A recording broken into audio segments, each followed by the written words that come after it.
All right. Good evening. What's up, y'all? Thanks for tuning in. It's Poetry Open Mic Asheville coming at you live from beautiful Asheville, North Carolina. My name's Caleb Beissert. It's a pleasure to be your host here each and every Wednesday night. We've got quite a show for you tonight, so keep it locked here. We have a wonderful, big, amazing list of performers coming at you tonight. So definitely stay tuned. I'm going to kick it off with a few poems, and then we'll get to some of these other performers. If you're signed up tonight, follow that StreamYard link, enter the broadcast studio, and we'll get you on the screen as soon as possible. Performers have 10 minutes. And you have a good show ahead of you. Many thanks to Sovereign Kava, our sponsor. We love Sovereign Kava. If you're performing tonight, you get a free double shot. If you're in the area, stop by and pick it up. They're open for cashless to go orders only. Masks required. And they do have the patio open, all that. They're open for a little while longer, so you can still get a drink tonight. Big shout out to our family down at the Kava bar. What's up, y'all? How's it going tonight? Talk to me. Anyway. Oh, I see in the comments there, they're saying we're trying to close down. Stop bothering us. Okay. Well, anyway, we still love our Kava family over at the Kava bar there. Y'all keep the comments coming. We love seeing the comments here. Type in those comments. We appreciate the likes, comments, and shares. All right. Thank you, Sovereign. Okay, I'm gonna kick things off with a few poems tonight. Thanks for being here with us. And my name is Caleb Beissert, if I didn't say that already. It's great to be your host. 10 years now. Thanks, y'all. We're keeping it going in the virtual realms. I'm gonna begin tonight with some words by the late great poet W.S. Merwin. This is called Place. On the last day of the world, I would want to plant a tree. What for? Not for the fruit. The tree that bears the fruit is not the one that was planted.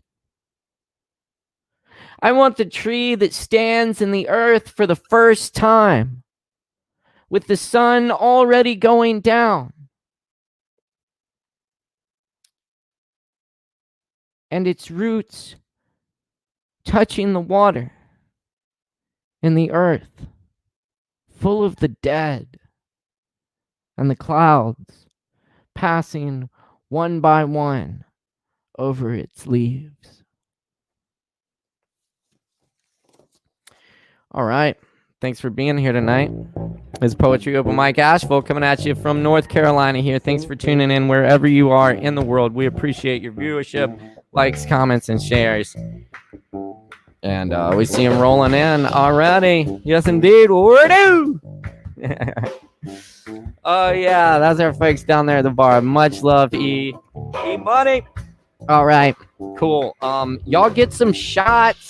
If y'all can hear me down there, if you're outside or waiting in line, buy a bunch of Kava and stuff from the barkeeps and tip your barkeeps.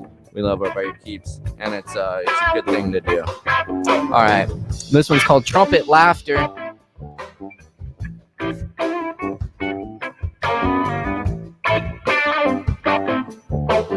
The jazz horn gets you in the head when you're least expecting.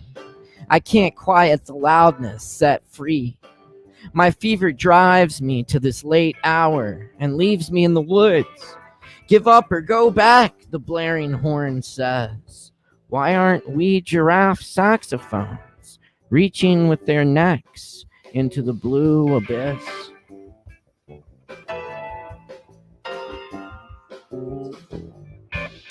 This is called Evicted.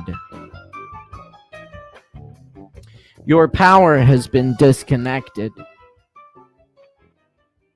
You never know the silence until the background electro hum is gone. You never know darkness until you read by cigarette light, an empty trash can lid tapping in the wind. The one mocking streetlight glimmers for nobody. All right, cool. I think I'm gonna do one more, and then we got some other people coming at you tonight. We got a great list of people signed up. So we got let's see, we got what do we have? Kevin Evans up next. Very good. Kevin's getting ready. And we got Patrice, wonderful new folks on the mic tonight. Always good to have new people with us. Patrice coming up next. Then we got Justin Blackburn and Christopher T. George and Low. Oh no, Low can't make it. Howard Friedman, Emilio Maldonado, Josh Gaines is coming through tonight. So hey, y'all keep it locked here. If you're performing tonight, follow that broadcast link, enter the studio, enter your name as it'll appear on your screen, click enter the broadcast studio, and we'll get you on here as soon as possible. So anyway, one more, and I'm gonna get it going. I'll share some more poems later on, but thanks for tuning in here tonight. Appreciate y'all keeping it locked here. Poetry Open Mic Asheville. This one's called Kerning. Cursor blink between the spaces of spaces as unset alarms wishful green midnight dances. Watch these words go off in the alligator distance, inspecting time and birds, not flight or death. You could have seen 100 million little pinpoints on the sky that don't shine bright enough to remind us through the heavy clouds of our undoing cities, with spires and gargoyles that seem to have no memory either. And neither the sun nor moon can speak through the lost hearing we have discovered. We gather trinkets that mean empty.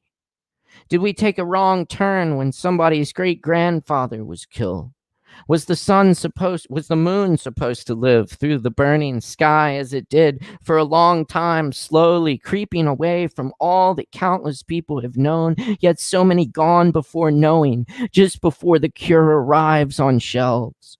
In the year, everyone missed the holidays. They all isolated, but found story in the present, knowing all they could, though they only had a few pages of the story and no more coffee.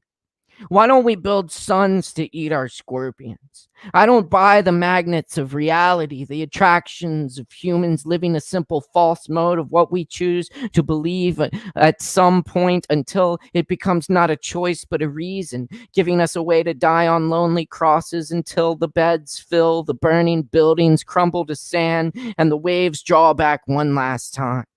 We couldn't stand to stand on the ocean. We couldn't listen to trees and old beings who live in the forest that we cannot see and remember anything, anything, anything.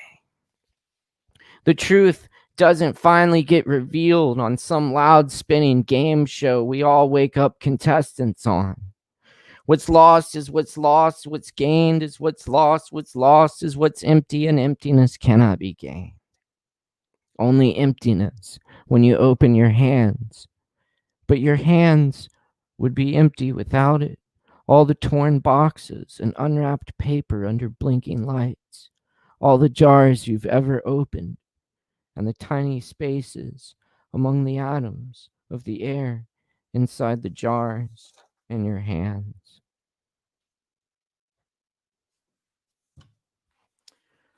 All right.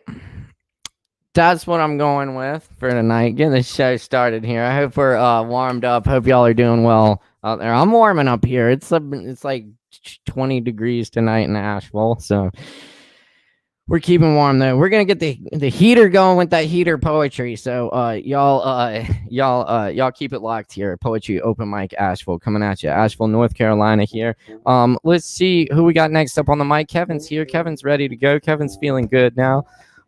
Yes, indeed. We see the comments. We really love the comments. Keep the comments flowing in here. Much love. Big shout out to our Kava Bar family down at the Kava Bar. Y'all get them drinks in while you can. Y'all just got a little bit of time left, but order them drinks. Of course, if you're performing tonight, you get a 2 for 1. Or no, you get a free double, man. Free. All right. It's good. It's good. Anyway, hope y'all are doing all right out there. Let's get to see if we can beam Kevin Evans in here from Candler, North Carolina. All right, y'all know what you got to do though. For our performers, to make this work, you have to make a whole bunch of noise wherever you are. I don't care if you're at home by yourself, sitting in your car, tuning in, maybe watching on your phone in public somewhere, maybe standing outside the Kava Bar right now. Wherever you're at, I want you to jump up and down, spin around, click your heels together, stomp, shout, make a whole bunch of noise, and put your hands together for our performers. This is Kevin Evans, y'all. Give it up.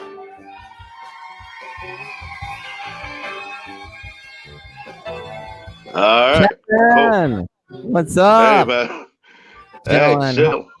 Awesome. How you doing tonight? I'm doing all right. Not bad for a hump day. Yeah, here we are. It's hump day. Very good, man. Very good. So what's new with you? You've been writing some new poems? I wrote one new poem earlier today, and then I tried to start another one like within about an hour ago. But nice. It's mostly a concept. I'm still gonna read what I have thus far. All right. But new shit. then I'm gonna do some older stuff. I wanted to write more new poems to read tonight, but I just didn't. Time is time, it gets away. Hey man, well I'm happy. I'm happy you're bringing what you got. And I must say I'm always admire the way you experiment a lot with these poems. Kevin is always experimenting in his poetry, kind of with new ideas and with language as music. Of course, because you're one of those poets who music is kind of an essential part of the process. As it is. Cheers. I mean, poetry is like a form of music. Yeah. Cool. Yeah, it's all a story. And are you gonna? Yes, absolutely. Cool. And you got some harp for us tonight too? Yeah, I think I'm gonna do the G again at some point. Very good. We'll see what happens. It's a good key. All right. Cool, man. Well, I'm gonna turn it over to you for the next 10 and let you share your poetry and music. But everybody out there, y'all make some noise one more time for the one and only Kevin Evans. Give it up. Yes.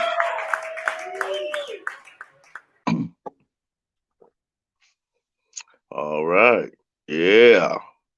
So I'm gonna start with a poem that I wrote on April 8th, 2020.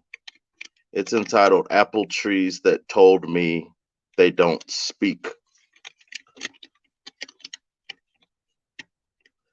It seems there are some people with impeccable timing for going missing from the magical body, the rocky, earthy, fleshy vibration that is we, us, mist up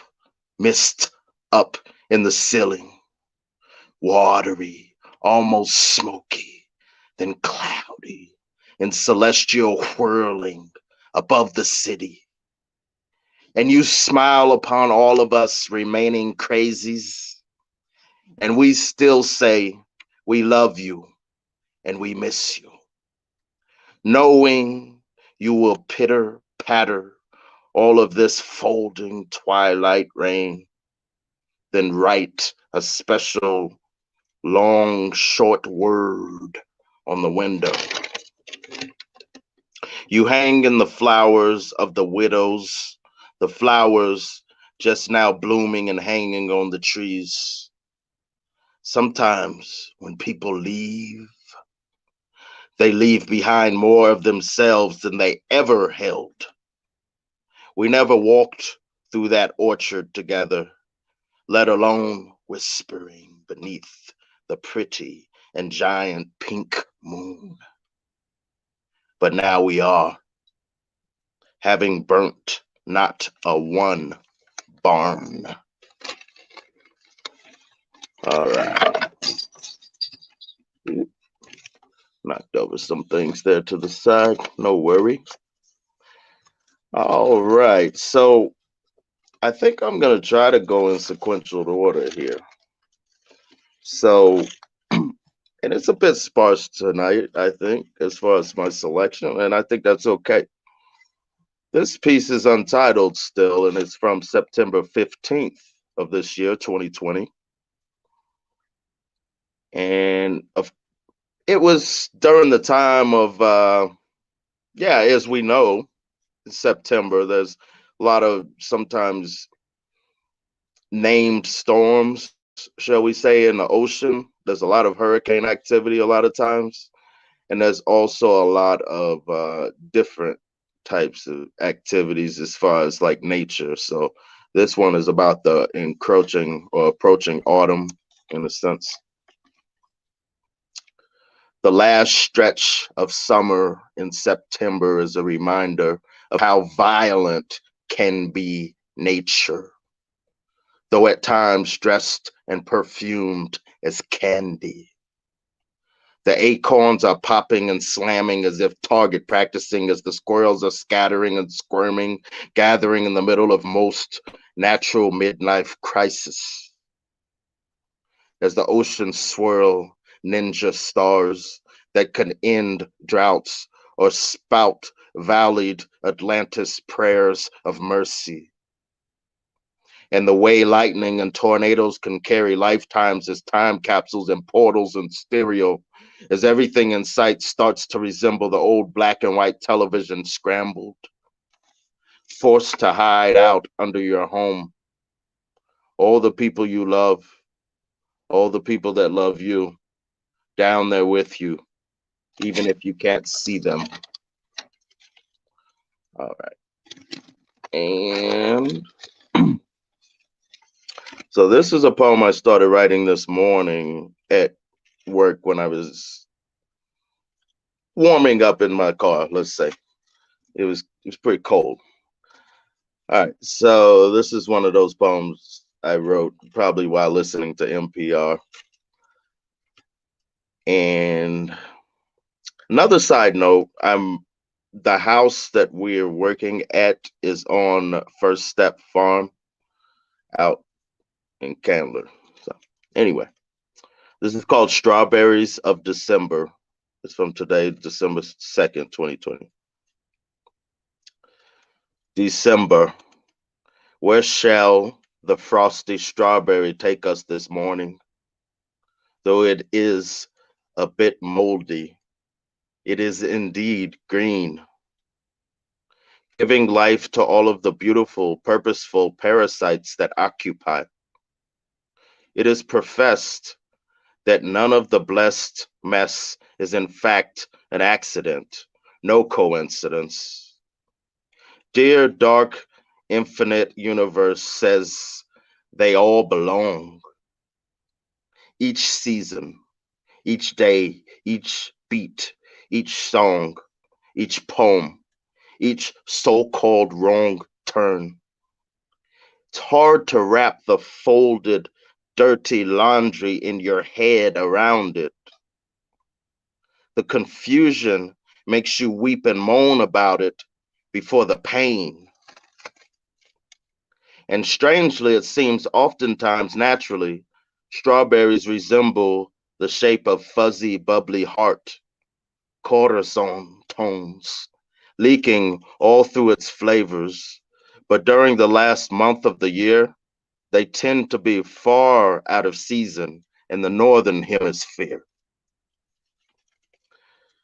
Compelled to harvest the hardiest part of humans, buried in the frozen ground, flung to the flaky sky.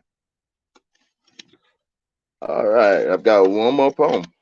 Well, it's not completed. I just started scribbling it before open mic. Some star called you, excuse me, with water took. Some star you called yours saw you, then stole your pearls.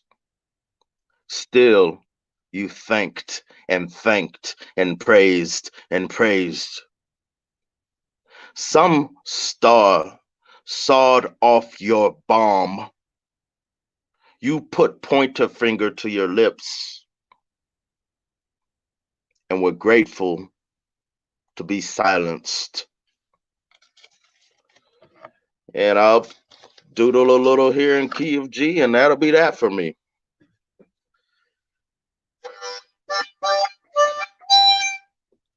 All right.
All right, I think that's about it for me. Thank you. Yeah, Kevin. Thanks, Kevin. Loved it. Great poems. Love the new stuff. Oh, thank Love you. the harp, of course. Yeah, totally. Well, yeah, man. Yeah, It's always you, good man. to have you here on the open mic. Thanks for coming by tonight. For sure. And, Thank you. cheers. It's good to see you again. Always, man. And I'll be catching up with you soon. Because we got Poetry Cabaret coming up at the Asheville little Fringe Festival. Virtual That's edition. true. I think our little signal here is a little funny, but I'm glad we made it through Yeah, I think you're breaking up a little bit, so I'll little let you go. things But hey, at least so we got through. At least far. it But held it may tight. be on my part. But yeah, we just gonna. No worries, man. At least it held tight for the poetry and the music there. Thanks for being here tonight, Kevin. I'll catch you soon. All right, man. Take care. All Cheers, right, son. Kevin. All For right. sure. Let's Kevin give it up one more time, y'all. Kevin Evans. Always good to have Kevin with us. Yes. Kevin's one of our Asheville poets here in Asheville. But yes, one of the beauties of this is an open mic we've been doing for 10 years now here in Asheville. We welcome all people, all forms of artistic self-expression here at Poetry Open Mic Asheville. And since the pandemic, we've to keep it safe, we've made it a virtual production, and so we're so happy that people can join in from all over the world now. We've had people from Morocco, the UK, all across the US, and it's so great to welcome everyone here. So thank you for joining us and sharing here on Poetry Open Mic Asheville, sponsored by Sovereign Kava here in Asheville, the Kava bar. Stop by and get your Kava. Anyway, yes indeed. All right. Cheers to our friends down there. We're gonna move along here. We got Patrice up next on the mic. And we're so happy to have them. So y'all, wherever you're at, jump up and down, make a whole bunch of noise and cheer for Patrice. Give it up.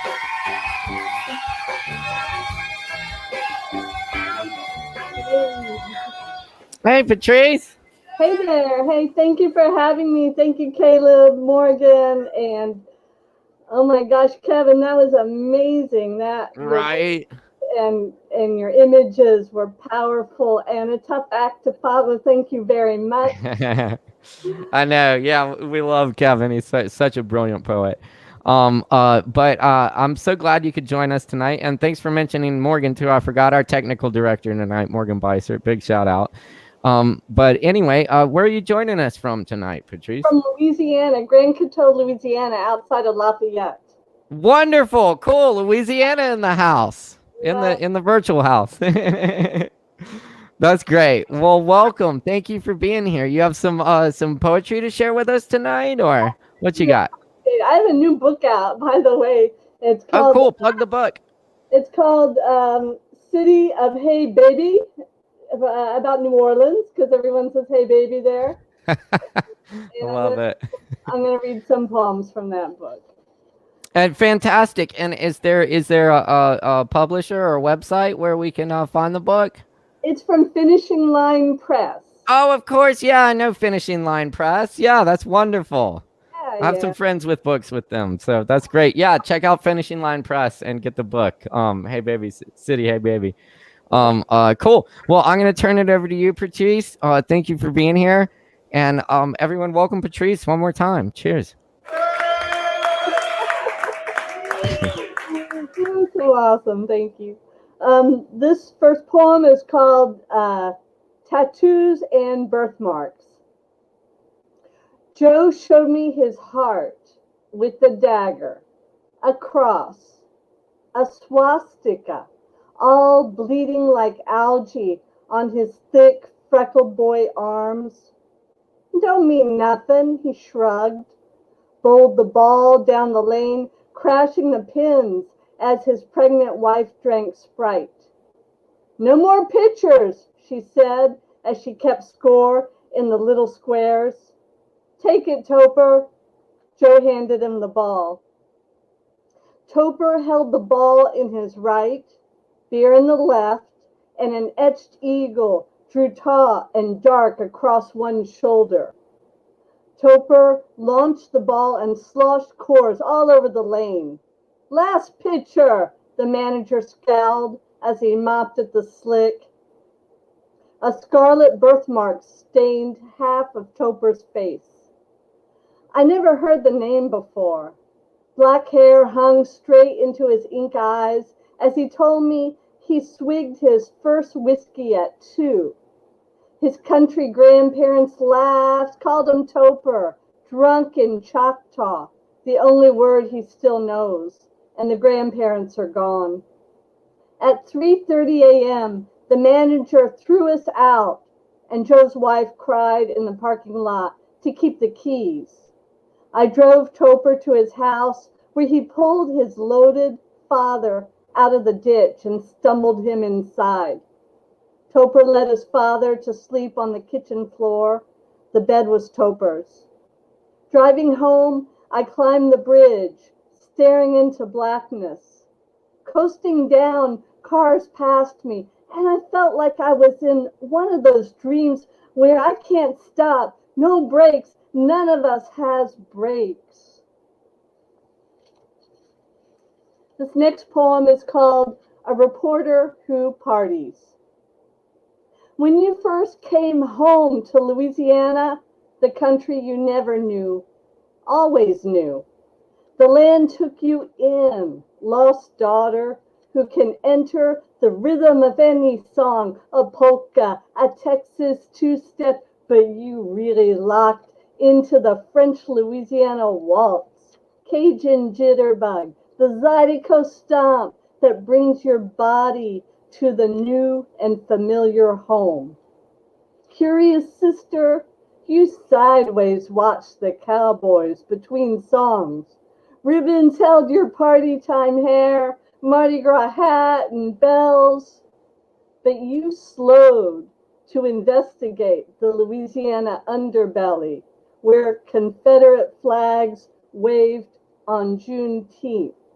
And you scratched your head and asked again, trying to write out the truth on your reporter pad. You travel over bridges of lightness and shadow, trying to dissect nuanced music that colors this landscape.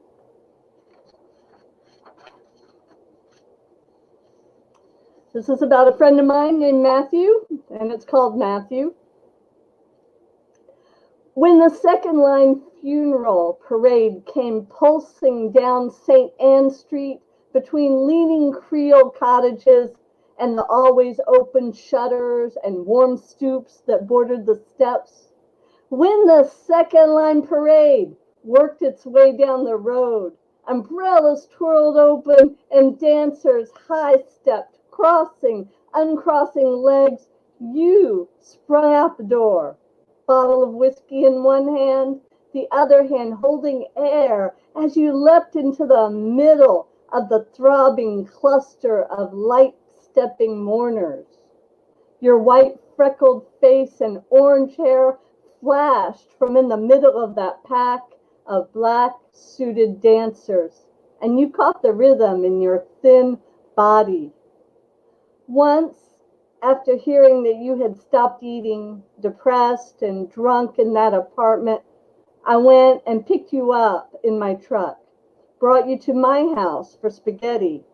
For 2 days we talked and walked the streets at all hours, and I naively thought I could keep you from the drinks, but you soon broke into the bottles I didn't even remember I had, liquor that lined dark cupboards. Finally, I agreed to bring you back home. Years later, you moved to Galveston to be near oceans, sand, heat. When you called often to tell me all was well, I knew you were lying between jobs, between boyfriends, and alcohol slurred your words. When you did not call, I believed you were busy, waiting tables, partying, safe in some man's private home. When did life become too heavy? Frustration of never satisfied body, a heart never whole.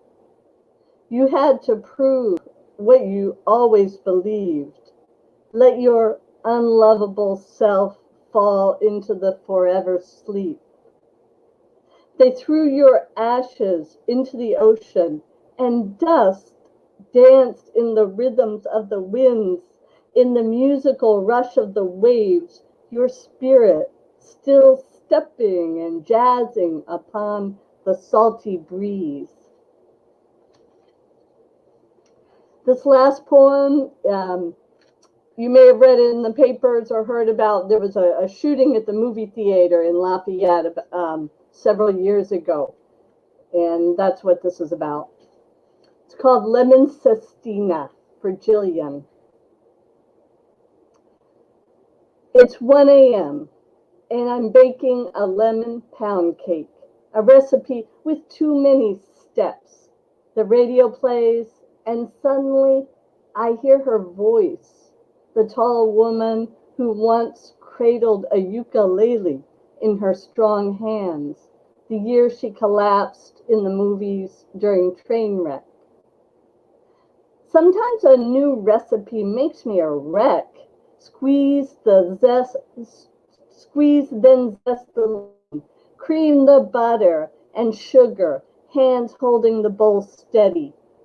Each step calls me closer into a rocking cradle of music, closer to the low, smoky voice.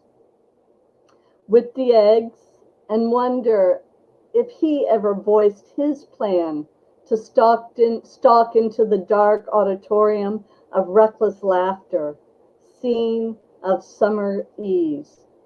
Did he cradle the gun before he aimed at people, holding boxes of lemon drops, junior mints, bags of popcorn, steps away just before the blood on his hands?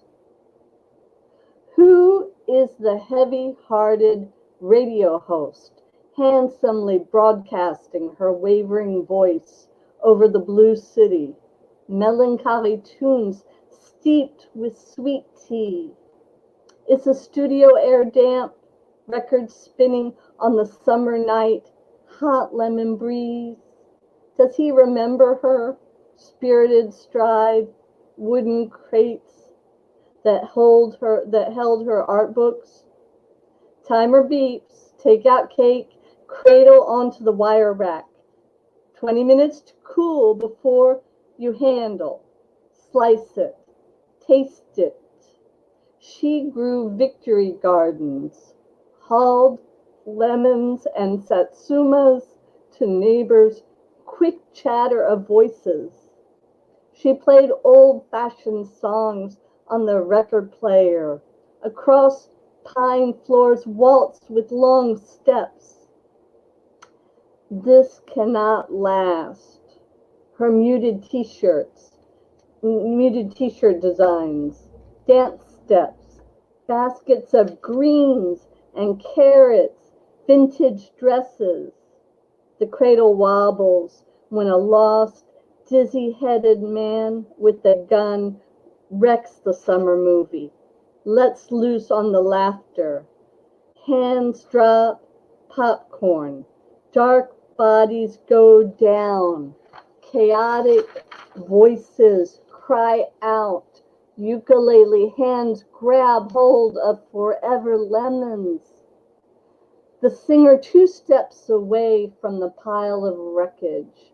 Montage of last thoughts. Lemongrass, padded seats, milk crates, lost recipes, fallen cakes, flickering light, radio static, dark molasses voice. Thank you.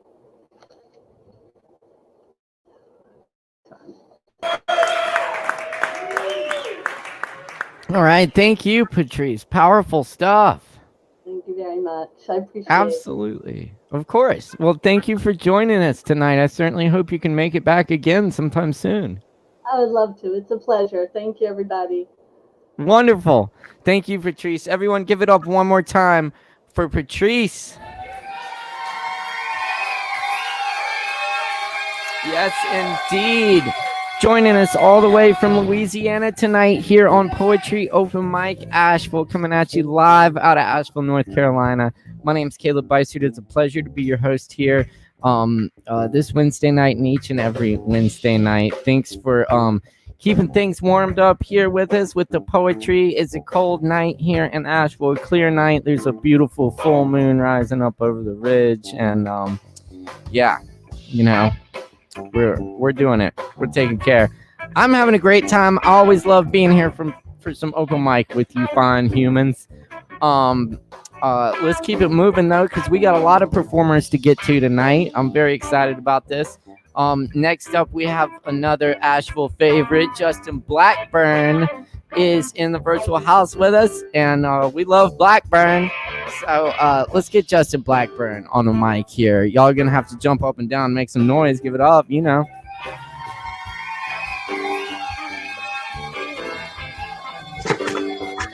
Justin! Yo, what's up, man? How are you? I'm good, man. How you been? Doing well, doing well. Yeah, cool. You doing all right? That's good. It's good.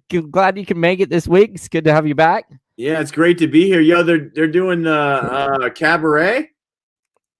Yes, we're doing a virtual thing for the Asheville Fringe Festival. Oh, sweet. Yeah. Sweet. So not in person, but virtually. That's so awesome.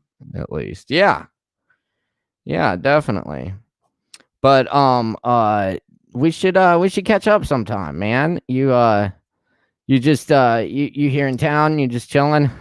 Just been chilling, yeah. That's what's up. Yeah. Very good. And the new album's going well. Justin has a new album out called Unlearning White America. You can find on Spotify and Bandcamp. Bandcamp. Yeah. And Spotify. Hell yeah. Yeah. Very good.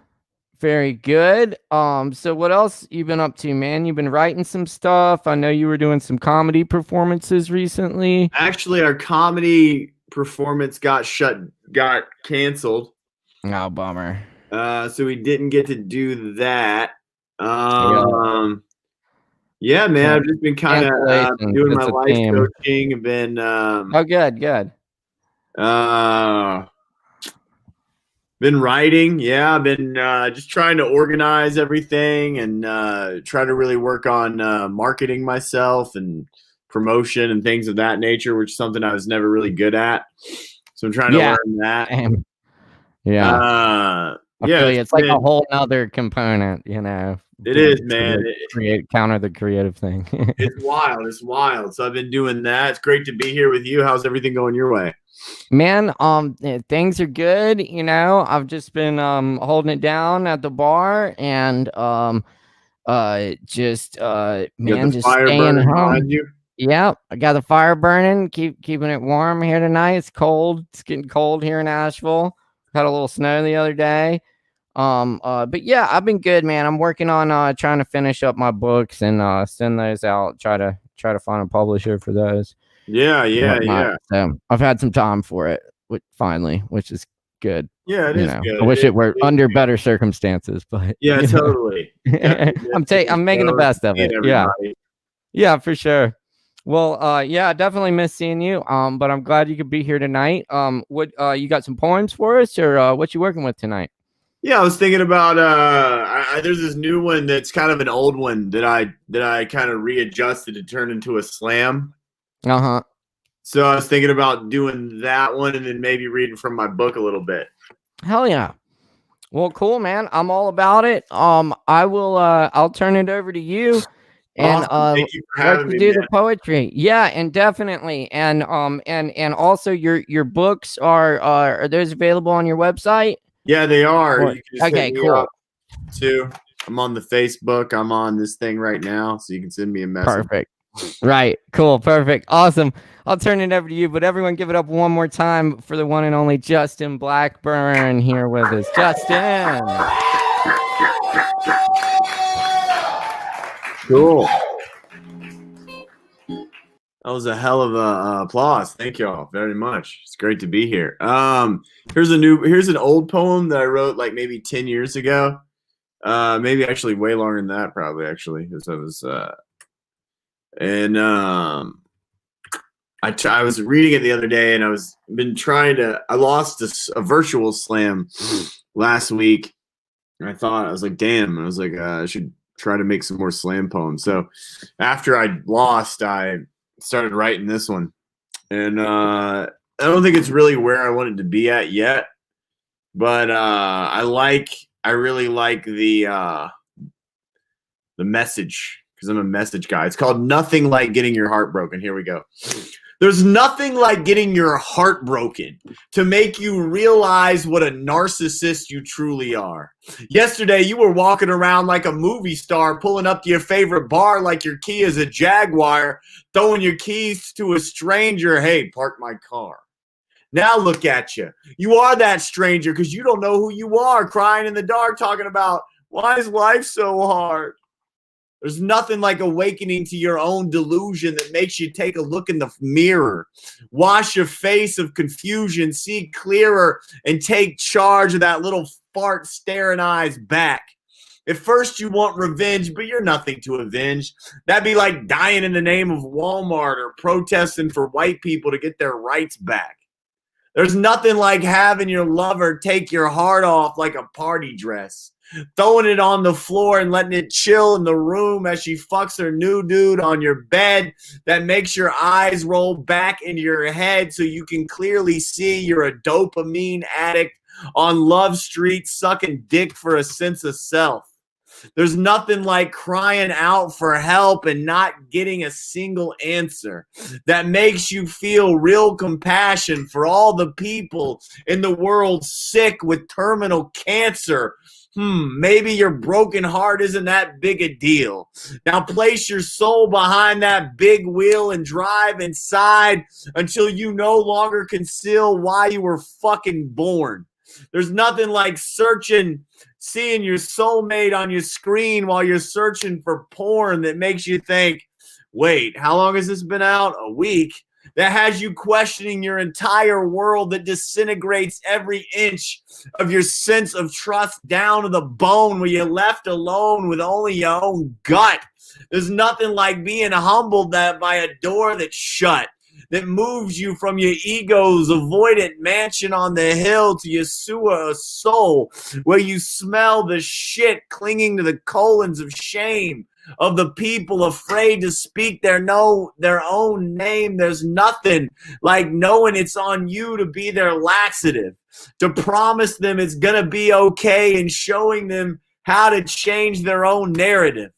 There's nothing like realizing you were the asshole that makes you give up your psychotic need for control, that leads you to a deeper desire that sparks a brighter fire that burns down your hell so you can remember how much fun it is to be your truest self.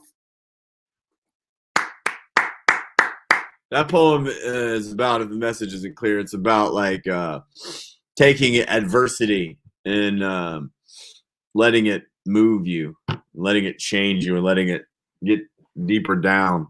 How's my dog doing here? Zen, how you doing? Getting it deeper down. So speaking of adversity and let it change you, I'm going to read a little bit from this book. It's called The Bisexual Christian: Suburban Failure, Enlightening Bipolar Blues. And the intention of this book is to help, is about this character who has a lot of fucking trauma, and he wants to heal his trauma. So I'm going to read a little bit of this. All right. Hey,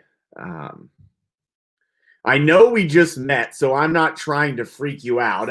I know my trauma is my responsibility to heal, but how do you make peace with the past when it's present still? When the trauma is more real? Jesus didn't die for our sins, but we will. I'm never getting out. I'm never getting out. I'm never getting out. I'm never getting out. Careful, Brian. The law of attraction controlling our universe states our thoughts create our reality. Carl Kelly, one of the 5 locked up for believing their Jesus, says, as I suffer my morning ritual mental institution panic attack. Oh, Jesus. So my thoughts made my BFF call the cops. Why they brought me here, and my thoughts made my parents homophobic? Please don't judge. Promise, normally I'm too sweet, timid to speak confrontationally to anyone, especially the Lord, as I am Christian. But I've been locked up for too long for no real reason. My patience is anorexic. Yes. No offense, God, but Jesus, Carl, he's a dick. Then why did your thoughts bring you to the mental... Oh, I fucked that up. Hold on. Then why did your thoughts bring you to the mental institution? I needed a vacation from the true insane asylum. Society. That's dumb. Why didn't you just go to Maui? I'm afraid to fly. It's so dumb. I mutter, hiding my face. Loony bins are creepy. Nothing healing here. Place needs a juice bar, a jukebox, and art, even if it was from Target. I feel bad for calling Carl dumb. Real Jesus says, love your neighbor. I try to live that. I never want to look down on another. I know too much how that feels. Sorry, Carl. I mean, Jesus. I just don't know how much more I can take your meds, Mr. Willerman. Nurse Alicia spouts, strolling into the room with pill palms and tiny paper cup of water. You didn't take them again this morning. But please, Nurse Alicia, I didn't want to. Mr. Willerman, for someone with mental illness, a disease like bipolar disorder, our meds make us better. At the risk of sounding like a YouTube conspiracy theorist, I'm not bipolar. It isn't my mania talking. I'm not refuting your bipolar, just me. I, as a kid, didn't like sports, steak, competition, cried, felt the weight of the pain of the world, and 2-bit brain cell, Bible Belt, Alabama, that's different. Meaning wrong. Meaning bullied. Meaning made me more withdrawn. Meaning more wrong. More crazy. More diseases when they were the mentally ill ones. Seems like I'm projecting. But I don't feel diseased, you know? I have a lot of trauma. I don't deal with healthily because scary. Gives me panic attacks. But Nurse Alicia, the meds don't make me feel any better. Mr. Willerman, take your meds and you will feel better. See that? You see that? She totally ignored me. They don't treat us like humans here. Might as well change my name to bipolar because they view everything I do through that lens. You're scared. You're sad because you're locked up. You're bipolar. You're scared because we treat you like shit. Bipolar. You're scared because you don't like living in a violent, bigoted world. That's just your bipolar talking. Nurse Alicia, I don't want to feel numbed out robot better. I want to feel breathing fresh air, not locked in a mental institution better. Do you want me to get Dr. Willerman, Mr. Fuck. I'd like you to hear what I'm saying to you. Nurse Alicia turns to imply getting the doctor. Fine. I suck. Always giving into people's bullshit. Minute I threaten is the second I comply. Good thinking, Mr. Willerman. No, it is not good thinking. FYI, I'm about to do this thing where I talk to Jesus. Though he's not here physically. It's like praying. It's no big deal, but some people see me do it and get weird, so I'm warning you just in case. He's just my savior thing, and it helps me ground. Okay, here I go. Jesus, forgive me. I want to walk with your love, but it feels impossible with this much hatred. I know, love one another as I've loved you, but I hate how she calls me Mr. Willerman. I'm not the goddamn principal. Dude, calm down. No! I hate more how she compliments me for doing what I'm threatened into. I hate even more I live in a world where no one gives a fuck about me. I fucking hate even more I'm swallowing these goddamn pills. Fuck these side effects. Numbness, constipation, brain coming cheese pop. You're late for morning group therapy, Mr. Willerman. I hate group even more. I know, but do you mind if I just skip today? Is it hard asking for what you want? Mr. Willerman, for you, it's mandatory. How's listening to depressed people talk about how depressed they are help, but it only makes me more depressed? Mr. Willerman, this is not up for discussion. From my soul to yours. Can't you see we need ones who make us feel cared for rather than uniforms carrying notebooks of diagnosis? How are these people called nurses and doctors part of the healing process? You can't just put a label on my trauma, shove a pill down its throat, throw it back into its subconscious and pretend you're helping. We're still living beings. We've just been broken down without given the tools to build ourselves back up. The abuse we took fried our nervous system, so our trauma started living for us. It's choosing our thoughts, our jobs, our gods, our fears, what we eat for fucking dinner. You have to make us feel loved, safe. Take us out of our trauma first. But if you're unknowingly stuck in your trauma, how the fuck can you help mine? Stupid backwards ass world. Boom, let me get my dog scratching over here. He wants out. He's scared of my book. Son, I love you. Let's go. Go ahead and go back down. Get up there.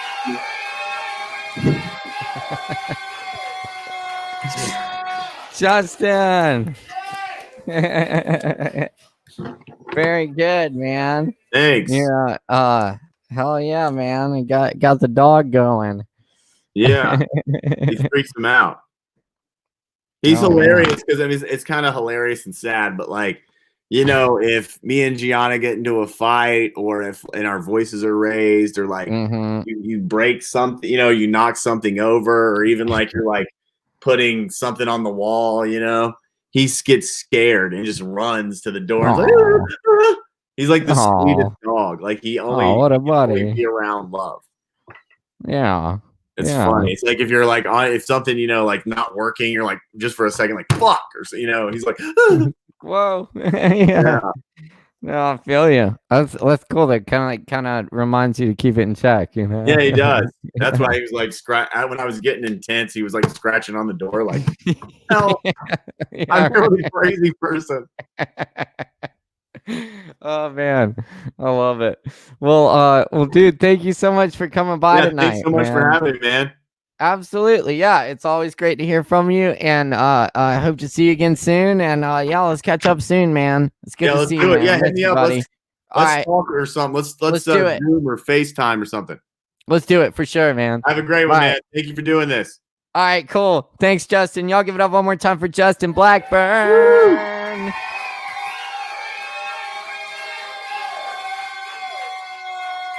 Yes, indeed. That's Justin Blackburn. We're live from Asheville, North Carolina. Thanks for tuning in. Thanks for joining us. Keep it locked here.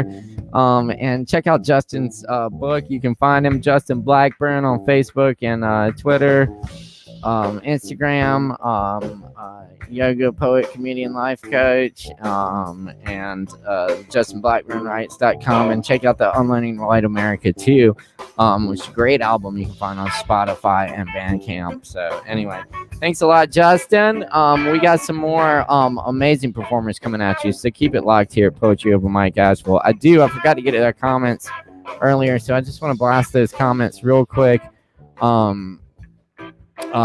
Yes, comments for Kevin and Patrice and Justin, So just want to make sure I get to those real quick. But y'all, please keep the comments coming. We love the comments. People saying what's up to each other. Very good. Yes, indeed. And I do, of course, want to mention our sponsor, Sovereign Kava. The Kava bar here in Asheville, where you can pick up your to-go drinks only. Mask required. And they've been keeping us going for 10 years here, so we definitely appreciate your support. Appreciate your support, your viewership, all the likes, comments, and shares. Keep them coming, folks. We're happy to have that. There's the Unlearning White America album there on Bandcamp. You can check it out. Very good stuff there from Justin. And yes, indeed. Cool. My name's Caleb Beissert. It's always a pleasure to be your host here. We're going to keep it rocking and rolling because we got performers in here lined up, ready to go. It's so good to see everyone tonight. I love doing this with y'all, and happy you could be here. Anyway, our next guest is joining us from Delaware tonight, via Liverpool. It's always great to have Christopher T. George in the house. Y'all got to jump up and down, make some noise for Christopher. Let's do it. Let's do it.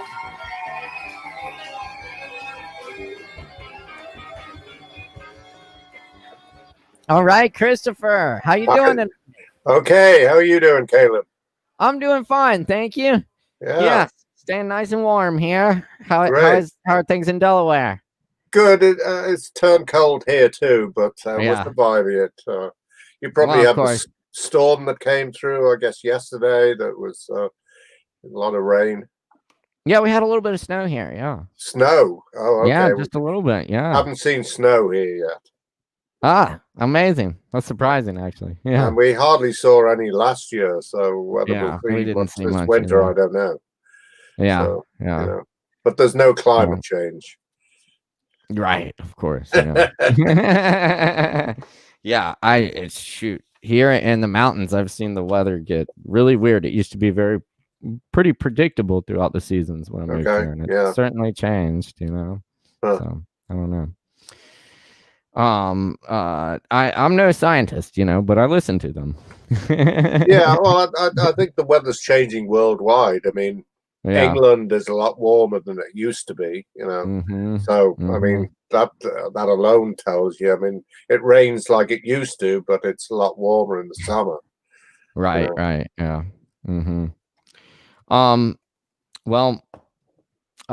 Anyway, I'm glad you're here tonight. You have some poems for us? I certainly do. Yep. Wonderful. All right, well, I'll go ahead and turn it over to you and let you share the poetry. But y'all give it up again for Christopher. So give it up.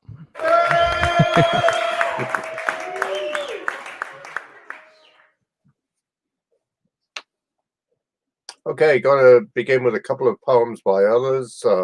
This is Poetry in the Cultural Revolution by Bob Bradshaw. Soldiers stormed in, ripping doors and cabinets opened like wounds. I clung to mother's leg as they pried planks for signs of treachery, books. Hadn't neighbors seen shelves of poetry stacked from floor to ceiling? Where were they? Father was dragged away as neighbors watched, covering their ears, hurrying off when mother tried to speak to them. There were rumors that father played piano in his youth, booming out anti-revolutionary songs. His list of treacheries grew, the name of Li Po rolling like a grenade into our house one morning. Mother disappeared. Hadn't she led children in singing poems? Wasn't poetry as dangerous as temples? I joined a stage group where I drew my biggest applause, denouncing my parents as counter-revolutionaries, citing how my father wrote poems the way a traitor makes bombs at night alone. And this one by DC poet Jennifer Chang. It's called Dorothy Wordsworth. The daffodils can go fuck themselves. I'm tired of their crowds, yellow rantings, about the spastic sun that shines and shines and shines. How are they any different from me? I too have a big messy head on a fragile stalk. I spin with the wind. I flower and don't apologize. There's nothing funny about good weather. Oh, spring again, the critics nod. They know the old joy, that wakeful quotidian, the dark plot of future growing things, each one labeled Narcissus, Nobilis, or Jennifer Chang. If I died falling from a helicopter, then this would be an important poem. Then the ex-boyfriends would swim to shore, declaiming their knowledge of my bulbous youth. Oh, flower, one said, why aren't you meat? But I won't be another bashful shank. The joie de vivre, the lilacs, their taunt, fractious petals. Stop interrupting me with your boring beauty. All the boys are in the field gnawing raw bones of ambition and calling it ardor. Who the hell are they? This is a poem about war. And we go for this one, several poems of mine. This is called Stubby's Game, and it has an epigraph from Leonard Cohen. I'm guided by the beauty of our weapons. Stubby, or short arse, the boys called him.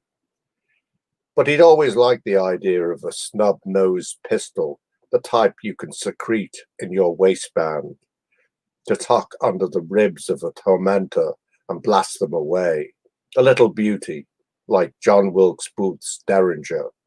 Now he's rich. He seeks vengeance.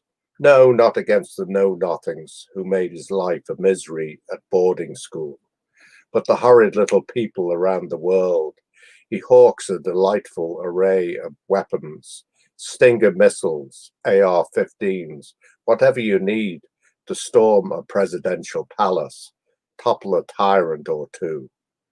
He has it all for a price. Want some sarin gas? A taste of napalm? Yes, Stubby has everything you require to blast your foe to hell and back.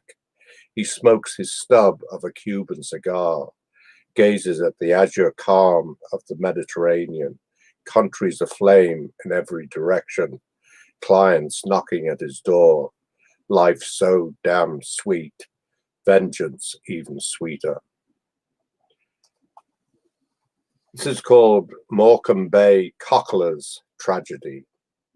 Chinese cocklers dig and rake the sand for small wages from a snakehead gang as the insistent swift cold tide creeps and from the fells frigid wind sweeps across the shallow bay, so deceptive, ride the floodwaters of silent, stealthy tides, where 32 immigrants dig and rake while the cold, swift water surges to take faster than a man can run, trapping them between channels, nowhere to go. Some use mobile phones to call Fujian or cry in panic, and 19 cocklers die as the insistent, swift, cold tide creeps, and from the fells, frigid wind sweeps. And I'll finish with these two. These are about my mother in her last years. She passed away in 2010.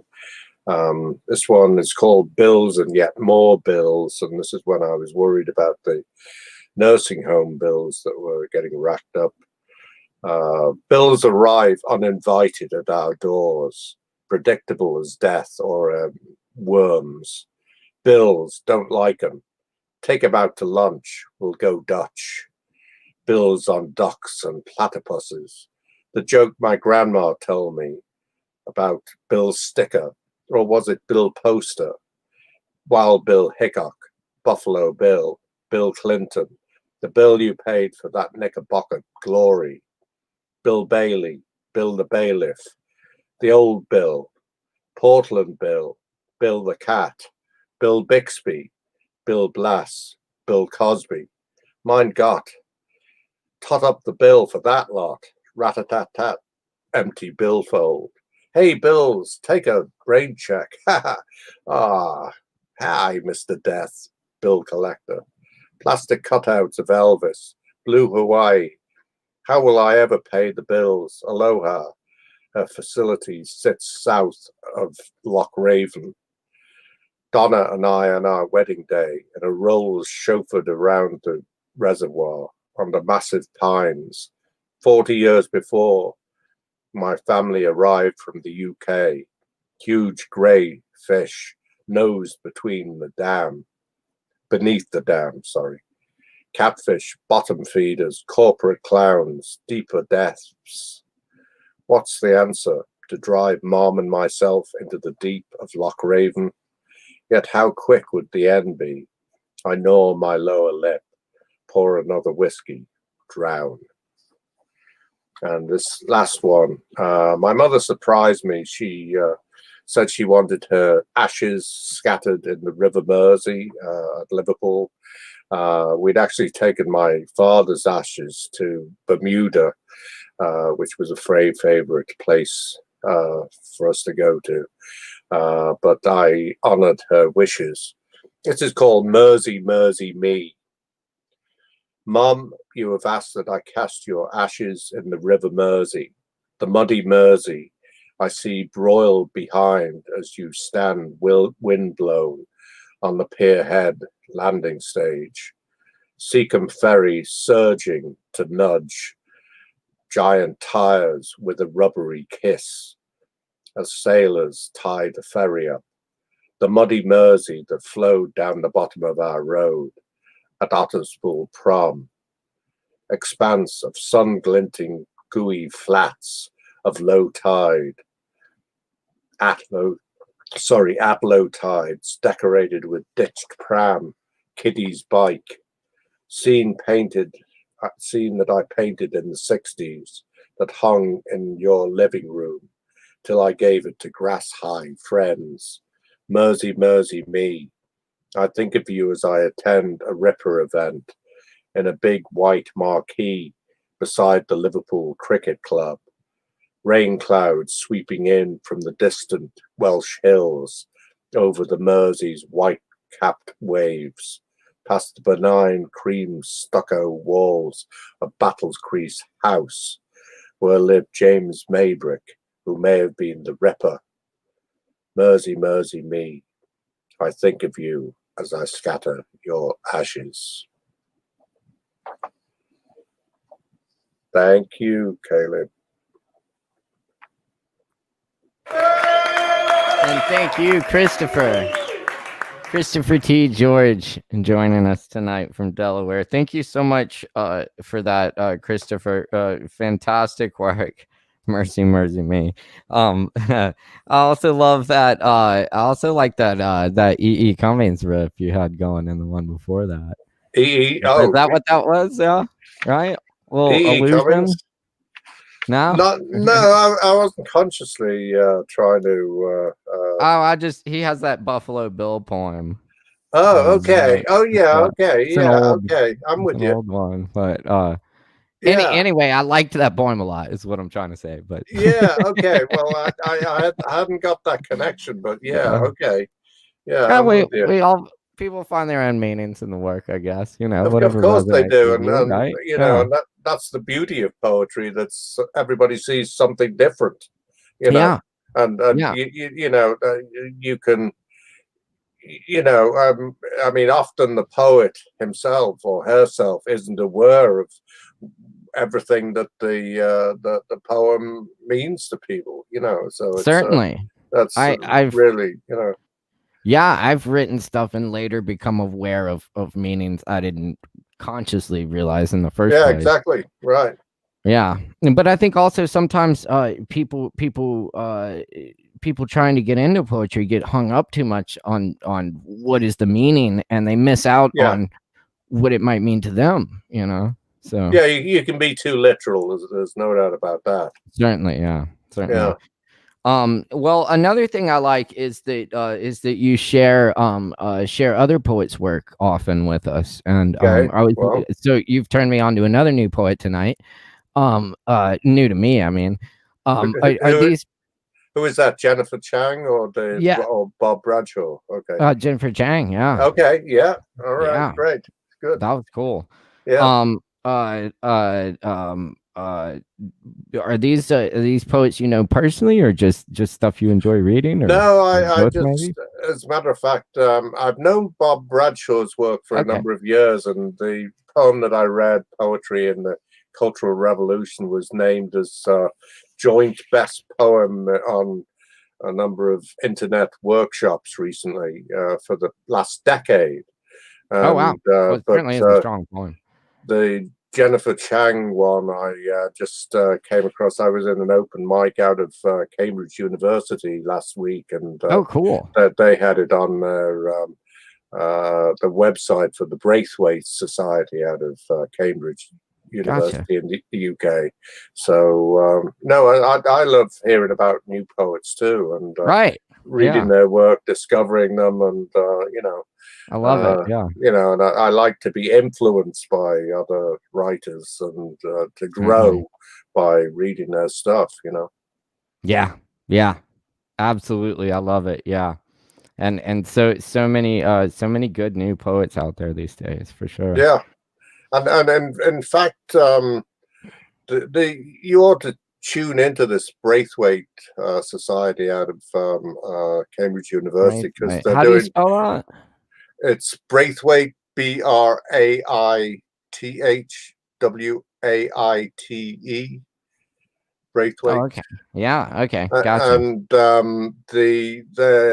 doing a lot of translations.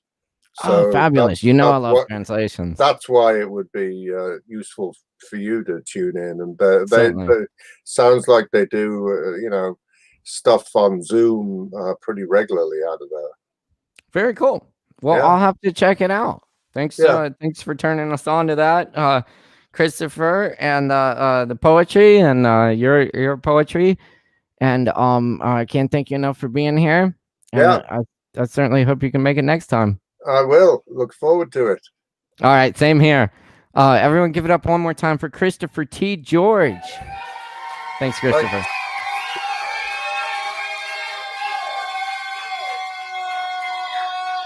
Yes, indeed. Flying in all the way from Delaware tonight. Christopher T. George on the mic, killing it. All right. We got some more performers coming at you tonight, so keep it locked right here for Poetry Open Mic Asheville. Our sponsor, Sovereign Kava. Our technical director is Morgan Beissert. I'm Caleb Beissert. It's a pleasure to be your host here each and every Wednesday night. I'm having fun. Hope y'all are too. Keep the likes, comments, and shares going. We love the comments. I'm going to blast a few comments here for you real quick. Want to make sure we get to these. Yes, indeed. Some love for Christopher there. Thank you. Yes, indeed. Very cool. Yes, right? That's what I'm saying. All right. Yes. Keep it tuned in here. We appreciate you. We got more performers coming at you. Gabriel is up next. We're excited to welcome Gabriel. Thank you for being here tonight, Gabriel. Then we have Justin Evans, Josh Gaines, David Singleton. Yes, good to see David Singleton in the house tonight. And Ease Dog, Asheville's own Ease Doggy Dog. Howard, Emilio. I think we lost Low, but anyone else signed up tonight, please follow that StreamYard link, join the broadcast, and we'll get you on here as soon as possible. Anyway, rocking and rolling here. Let's get Gabriel beamed in. Y'all know what you got to do, though. You got to make a whole bunch of noise. Give it up. It's Gabriel, y'all. Make some noise. Oop. Hello. Hey, Gabriel. How are you? I'm doing very well tonight. How are you? Pretty great. Good. Thank you for being here tonight. This is your first time on the virtual open mic here, right? It is. Yes. Yes. Well, welcome. We love new people joining us. And where are you joining us from tonight? Greenville, South Carolina. Oh, cool. Just down in Greenville. I love Greenville. I used to I would turn up at the Wits End poetry series down there every now and then. Of course, this was pre-pandemic. I don't know if they're doing much right now. I think they are doing some events, but anyway, love for Greenville. And what do you have for us tonight? Some poetry or Poetry, yeah. Wonderful. Great. Well, we love poetry here. Cool. Well, I will turn it over to you for the next 10 or so and let you share the poetry. But thank you again for being here tonight. Sweet. Thank you for having me. Absolutely. Cool. Y'all give it up for Gabriel.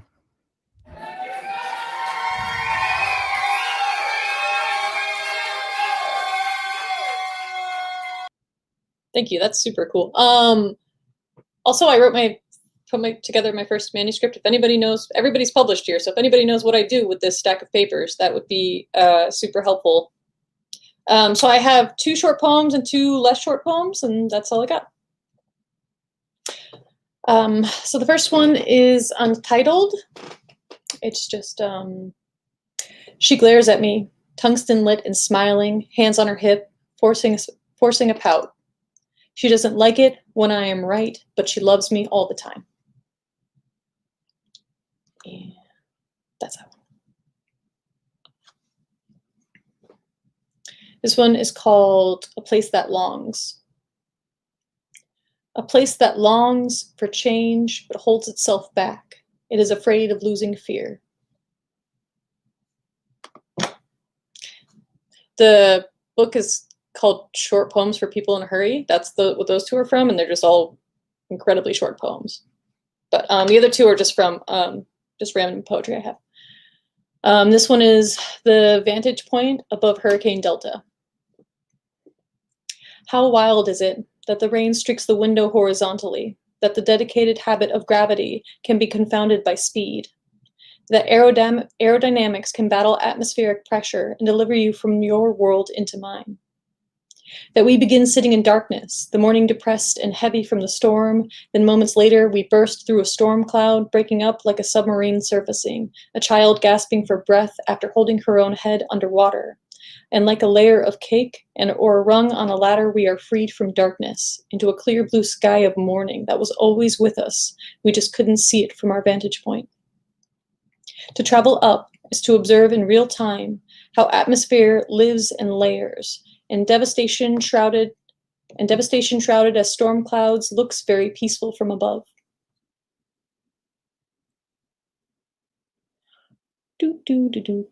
And sorry.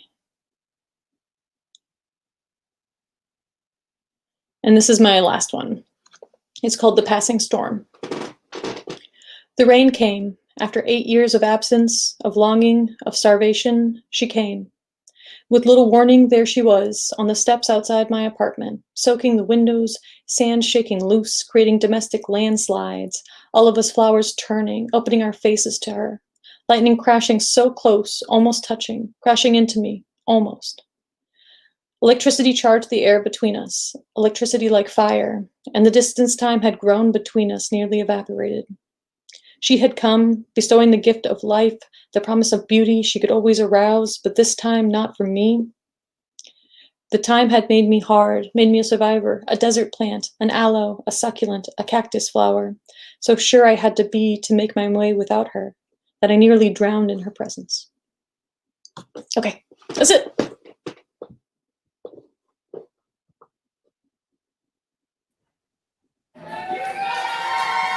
Awesome, Gabriel. Very good.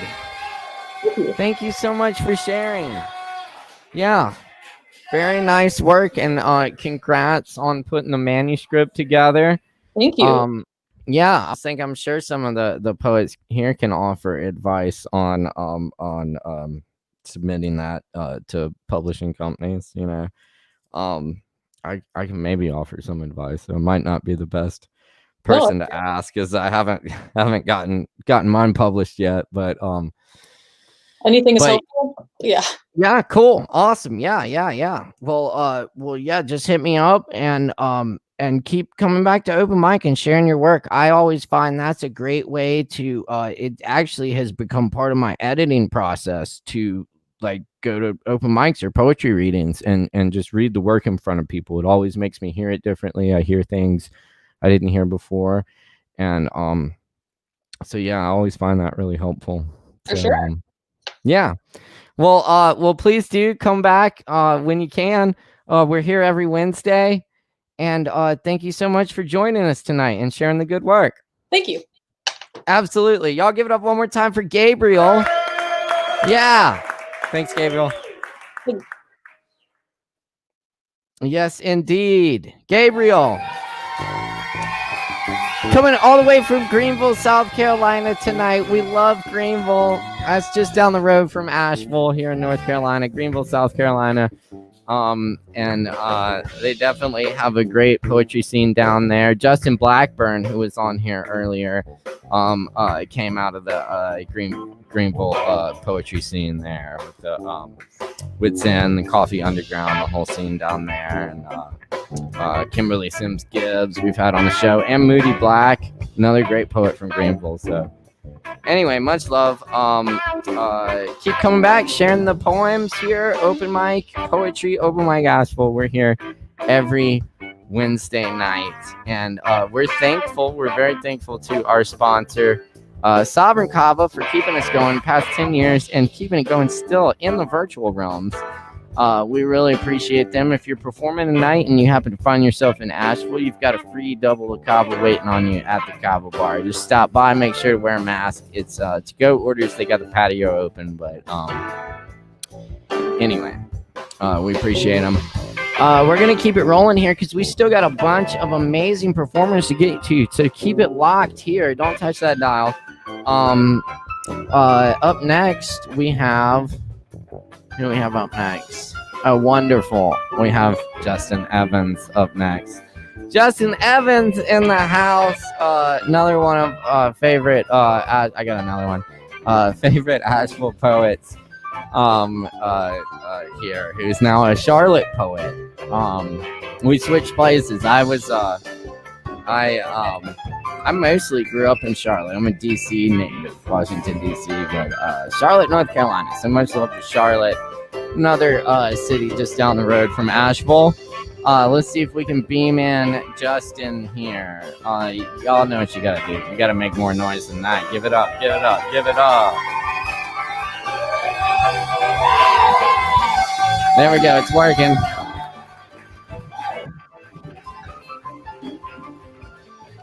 Oh, thank you. Thank you. Hey, Justin. Hey, thanks for the wonderful. Man. Wow. Yeah. Hey, I'm so glad you could make it tonight. After all, it's good to see you.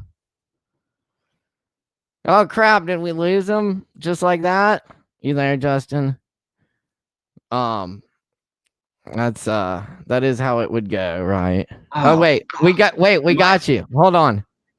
Okay. Say something. Okay, you're good. I'm trying. Yeah. You're Am there. I here? Yeah. Okay. I don't know what that was. I'm sorry. For a second. No worries. Yeah. Might be my internet. Oh man. What's up? Well, what's up, man? I'm chilling. It's so good to have you. Thanks for being here. Of course. Yeah, I know you've been busy, so thanks for taking a break from grading papers and all that. No, man, it's a great break. Yeah, I need it. Okay, good. I need it. So thank you. Yeah, it's true. You got to take those breaks, man. You got to take those breaks. That's the thing. I haven't, and like the anxiety just builds up, and my body starts to ache, and like I start to like, I start my. I think this is better. It's better to breathe for a second and hear some good shit. This has been a really good night. Like. Mm-hmm. Yeah. And it was nice to hear. I don't know if you've been reading new shit since I've been gone, but that was exciting. Oh, thanks. Were those new poems? I've been doing some new poems here and there. I've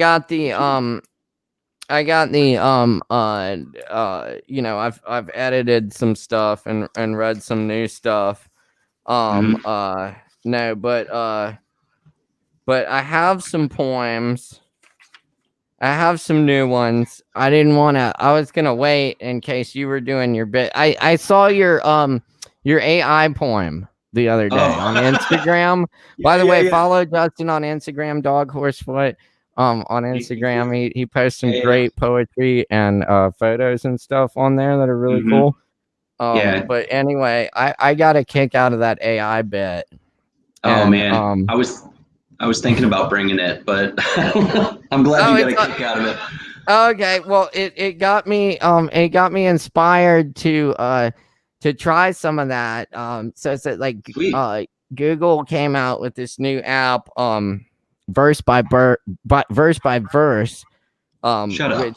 Which funny enough, if you Google verse by verse, you get a bunch of biblical Jesus stuff. Oh yeah, I just Googled it. This is hilarious. Yeah, you see, yeah, right.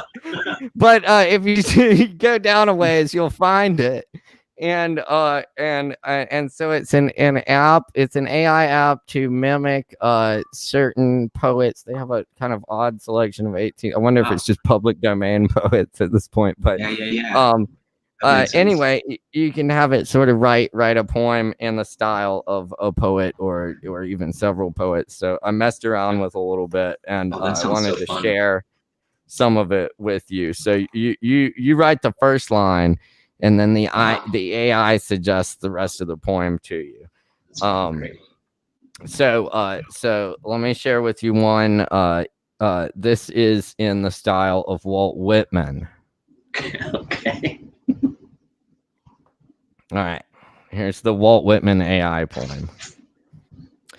I celebrate my tits and sing my tits, and what they assume, you shall assume. My tits contain multitudes, the colorless tits of old men, tumble in their old age again. Speak, behold them in the procession. Let those identities of the earth speak, behold them in new faces. Expression in them, in those slender arms, so strong they go, so full they pass. At present, they are to the east side. They prepare for death.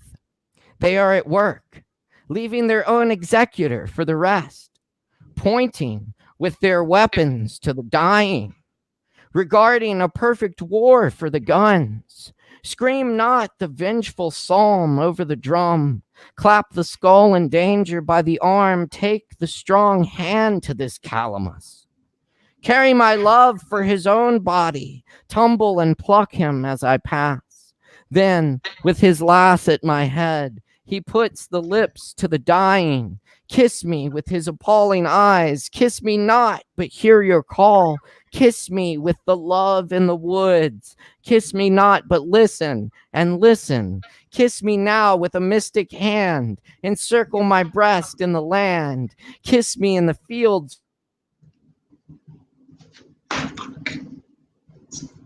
Kiss me with cheeks of a new country.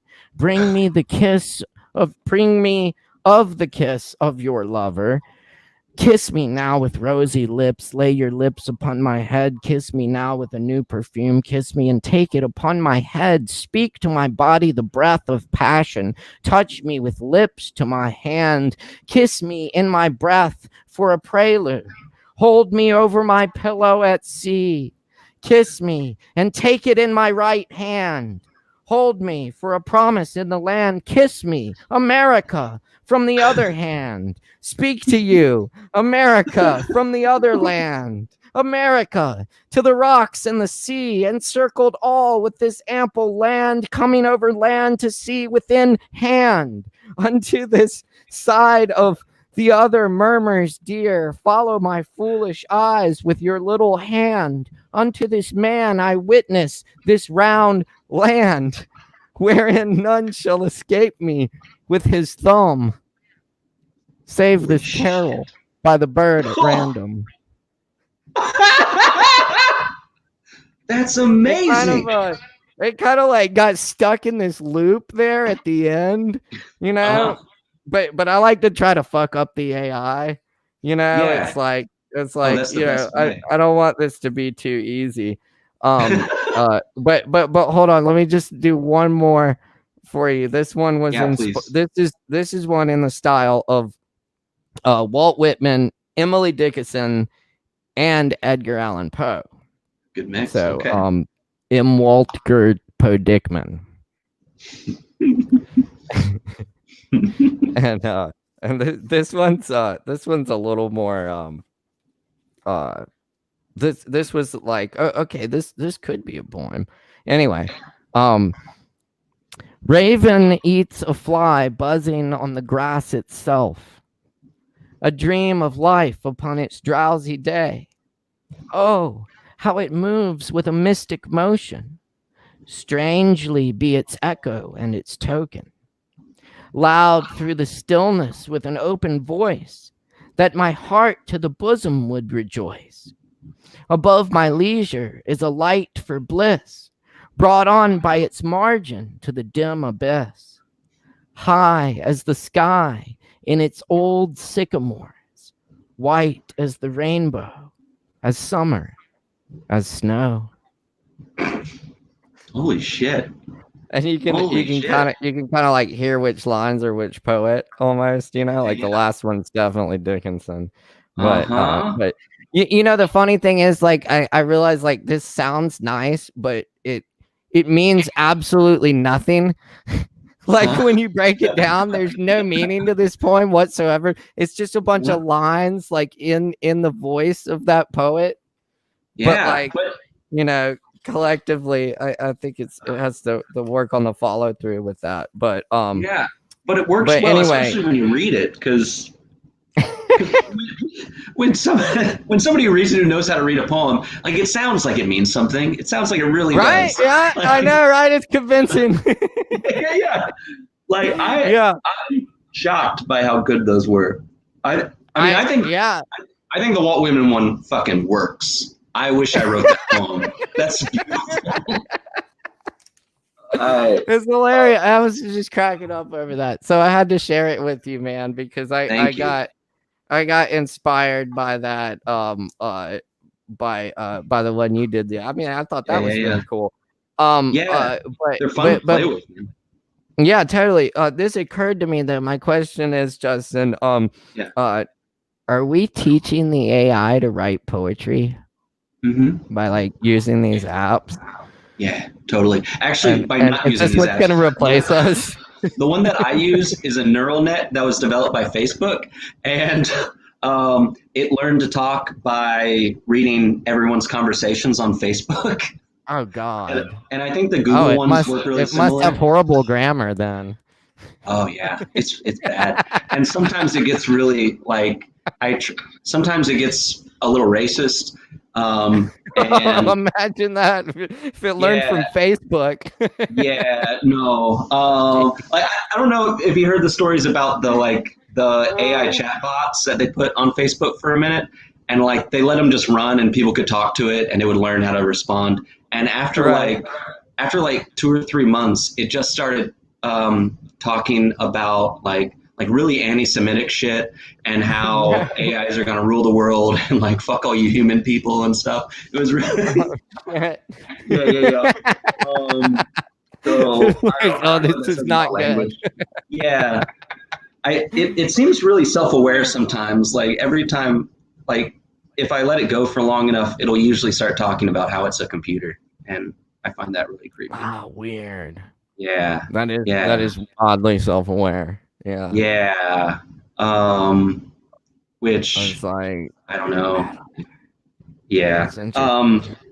Yeah, I've been messing around with it because that audio theater group that I've been working with has been doing, like, a monthly just reading of a AI poem, and I've been lucky enough to like put those together, which has been super fun. But I never messed with AI in writing that much before. I've just messed with chatbots. Like, this is cool. Terrifying right now. Yeah.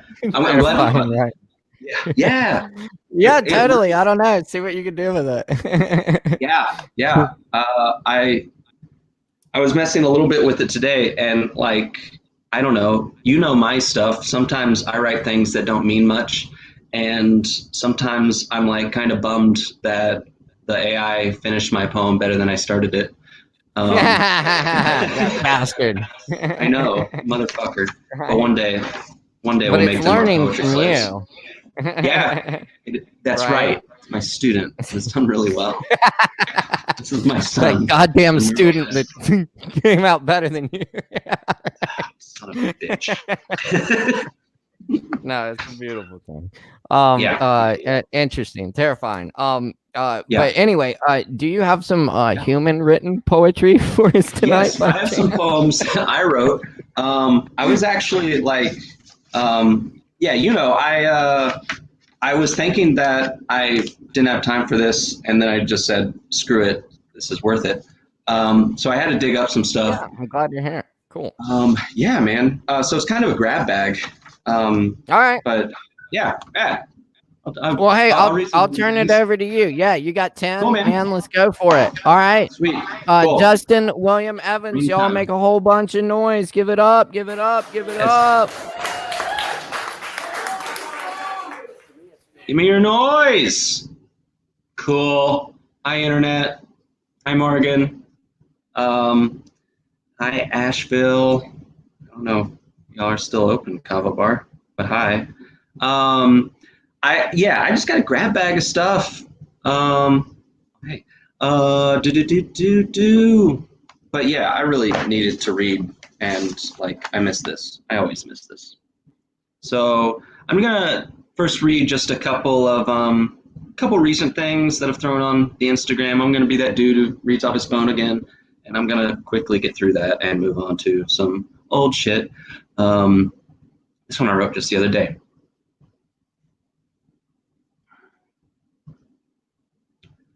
What could it be like? You know? I lean a little over, the end of my chair, the knees. The whole world, even inside, gets cold. It would be okay, but it's not. Try to breathe through a smaller tube or whatever. Try to wash all the dishes. Try to lay down on different furniture. Like it was just for a while.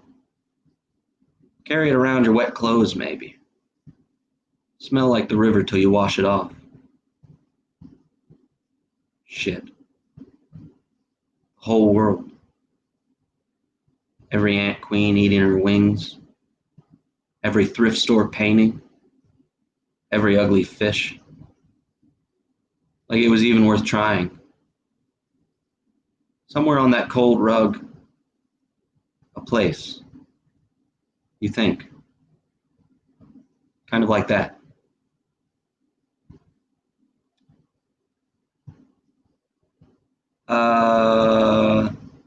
This next one I wrote 4 days ago. It doesn't have a title either. That's laziness. You should hate me for that. Oh God. How many deer did I see sleeping on the side of the road? From the old mountains, rotted down to the dry bones, to here. Tonight, I hope I swallow all my teeth so they can grow like little onions some other place. Stars that don't shine, and all that warmth we don't see, not yet rooted out of the dark. I gotta watch my time because I got some old shit. This is, I don't want to talk about Trump, but now that he's gone, I kind of feel like writing some poems I never read about him. This is a rewriting of a speech that he did at the Conservative Political Action Conference, February 23rd, 2018. Very, very long time ago. I feel so beautiful all the time. My fingers are so rugged and clean. I am a man, and I hold this snake like a lamb. Right here it says to hold for applause. Come here, my hungry boys, my proud boys, my supreme gentlemen, my beautiful fans. I am a man. Eat and fuck and drown. Dig me a grave as big as my dick is and cover me in earth like a crown. and call Lot from his daughters to hear. And now, right here it says to hold for applause again. My mother used to hold my curling head in her arms and cry. Every vein is a scar, every eye, every river and womb, every snake is the child of a root. Pull me clean from the air in this boiling dead. Stupid snake-kissing woman, kiss me instead. Bury me again in some dark, rosy tomb beneath the flames and the falling sky. Bury me, and bury me, and bury me, so I can die. In the red, growling earth, where all rise like a flaming geyser, like a comet from hell, like the black water of life from the churning ashes of our bodies, from the great dreaming ruin. Right here it says to hold for applause again. Then burn me, and burn me, and burn me, and burn me. That motherfucker. What the time it is? This is. I was inspired by some talk about trauma. Thanks, Blackburn. That was good shit. I really enjoyed that reading of that. This is called "I'm So Sorry, but I'm Bleeding Too." I really just wish it was the 4th of July every day. Always on this couch, feeling the match heads in my throat turn to smooth buttons and back again. You can stop feeling sorry if you can talk about it. You can rub your face with the palms of your hands. There's no time for America. She's lonely, but it won't help to complain. Her arms keep falling asleep on her chest. She can buy a gun, but it takes too long. Get medication, but after her vacation. There's no time for America. She's going out, but doesn't know where. She's listening to the neighbor lady laugh at her kid. She'd like to be out of everyone's way. If you trusted her, you'd have said that it wasn't her fault.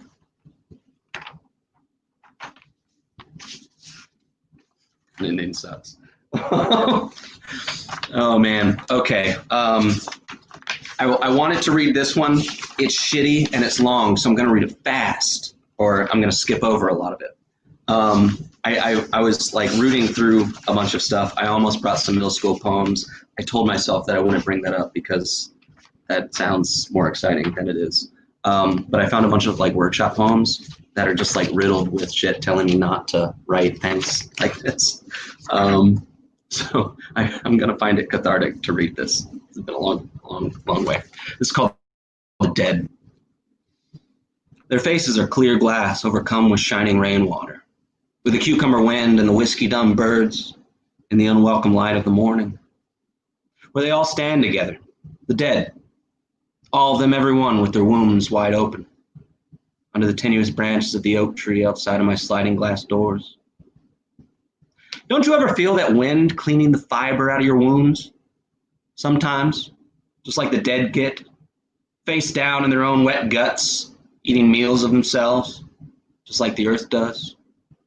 Here we are, drinking water, excellent habits, communicating modesty, posture, always suffering, wondering, sometimes doing modest calculations, sometimes coveting the calculating powers of our neighbors, watching the cat stare at the oak tree outside of our sliding glass doors, listening to the neighbors scream, making decent meals out of the dead and the other things. Excellent habits, you posture like a crucified balloon, eating meals out of shopping bags, drinking carbonated water, excellent habits, communing with the autumn weather, always suffering, wondering, sometimes doing things you regret for several generations, modest calculations, sometimes coveting the calculating powers of our neighbors, watching the cat stare at the oak tree outside the sliding glass doors, listening to the neighbors scream, making decent meals out of the dead and the born dead and the other things. There's not really a great distinction between the dead and the other things. That's what these big lines are for, these traditions and clinical operations. When there aren't very good distinctions, when you sometimes wonder which side of the round world you're on, these dead, these each and every dead, these dead mobs filling the earth, molten, a glowing boil prying the continents apart. These dead sink sulking like the leaves to the dark green riverbed. All those dead gone dead roosting in my oak trees, pissing down the trunks together in the morning light,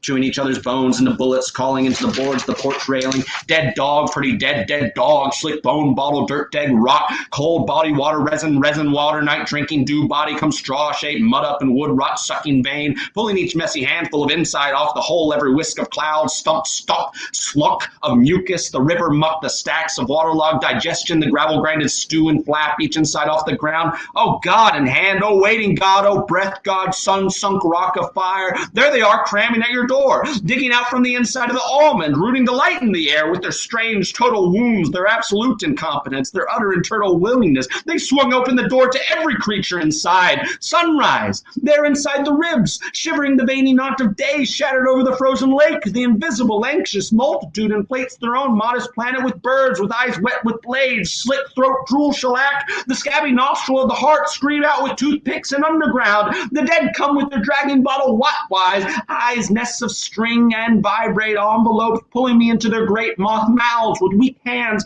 slower than the stars move, weak like leaves of English ivy consuming the empty homes, weak like the microbes turning the world over and over, the ants digging deep, deep into the soil, moving the earth higher and higher into the air, moving the earth like long red roots, great mountains shivering with occupation and cooperation, titanic apartments that melt in the rain.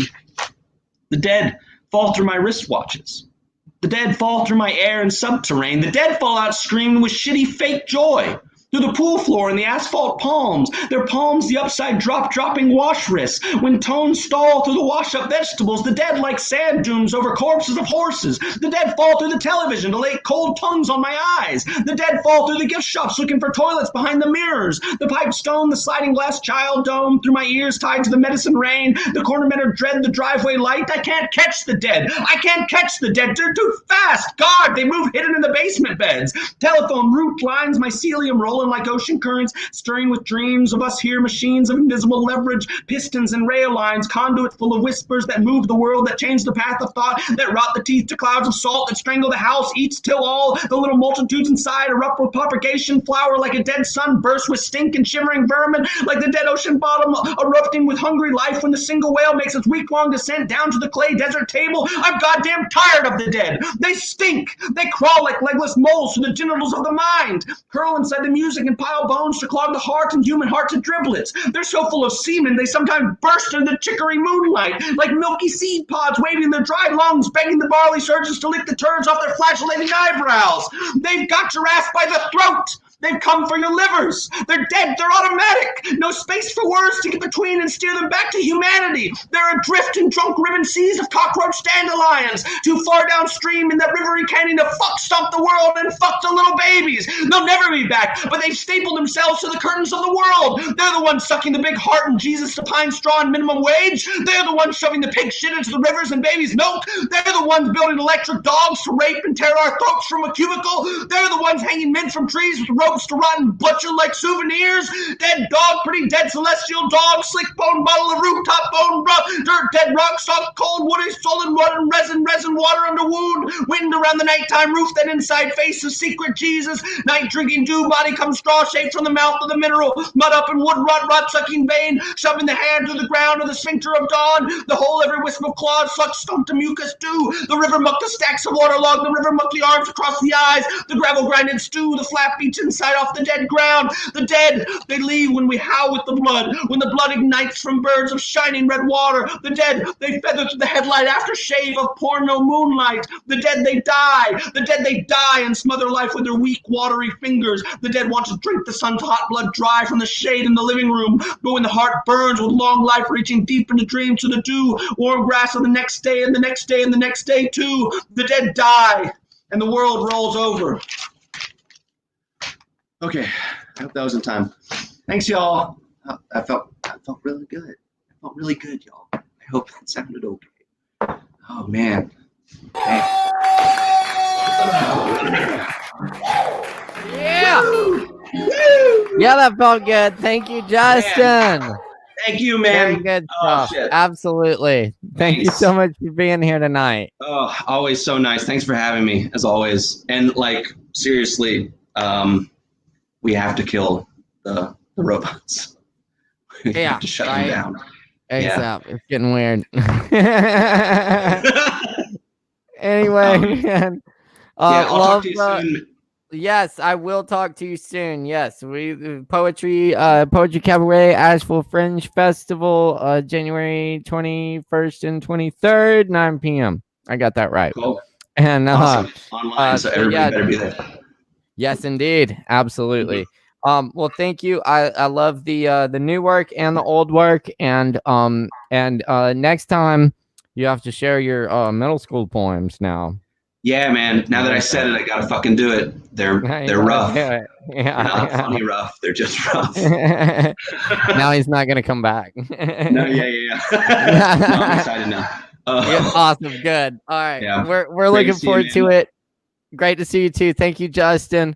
Everybody, give it up one more time for Justin William Evans. Give it to Yes. me. Drown me.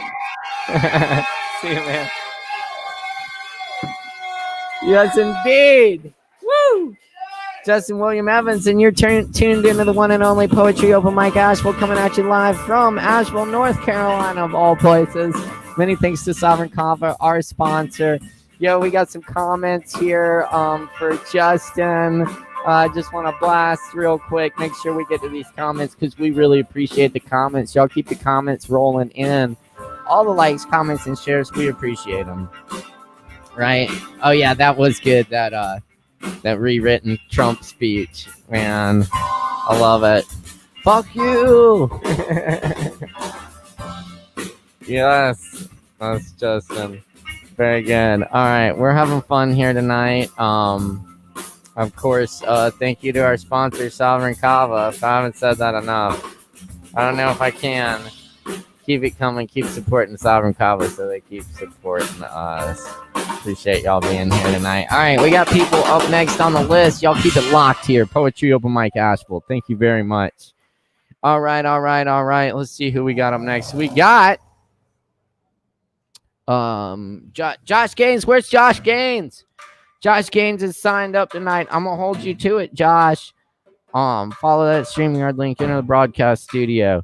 Let's see. We're gonna go to the next performer. We got David Singleton in the virtual house with us tonight. But anyway, just a word to the performers. If you're performing tonight, follow that StreamYard link, click enter the broadcast studio, and get in the studio so we know you're ready to go. We'll get you on the screen here as soon as possible to share your art, whatever form that may take. And again, my name is Caleb Beissert. It's always a pleasure to be your host here on the open mic. Thank you. Yes, and we appreciate the comments. Yes. All right, cool. We got David Singleton up next. It's always good to have David Singleton in the house, boy. I gotta say, I do miss working with David. David was my right-hand man every Wednesday night when we were doing this in person at the bar. You know, the open mic it got so big that and we upgraded the sound system too, so I needed some help running that thing, and David was there every Wednesday night, every night, and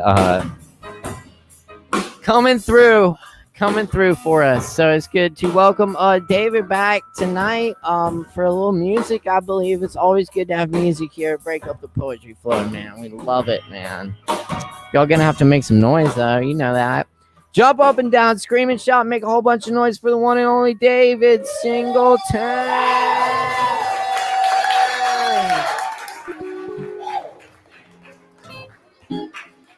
What's up, man? Nothing, man. How are you? Dude, I'm doing well, man. It's so good to see you. It's been a minute. You doing all right? Yeah, I'm good. I just started a new job, doing the thing, sweet. wash some dishes, you know, doing the staying thing. alive. Yeah. Dude, I feel you, man. I feel you. It has been slow times here in Asheville. Yeah. But, anyway, man. I'm glad you're still out there with that guitar in your hand, man. That's what I like to see. What you got for us tonight, man? You got some songs and all that. I know you recently put an album together. Yeah. And you know, so I'm pretty stoked about that. And I put it out and then I took it down because I want to try and get it sent to a label, and I can't have it up on any sort of of course, web pages until I do that. So yeah, of course. I got some. Dude, that's awesome. I'm glad you're sending it to some labels, man. That's great. Yeah, see if I can do something with it. Yeah, fuck yeah, man. It's always better when somebody else puts your album out for Yes. you, So or your book or someone whatever. else It's work. someone else doing it. Yeah, right. Totally, man. Well, cool, man. I'm glad you're here. I want to make sure we get to the music, so I'm gonna turn it over to you. Thanks. But it's so good to see you, dude, Yeah, and it's good to I see you look forward too. to hearing the music. Absolutely. Y'all give it up for the one and only good goat, David Singleton. Make some noise.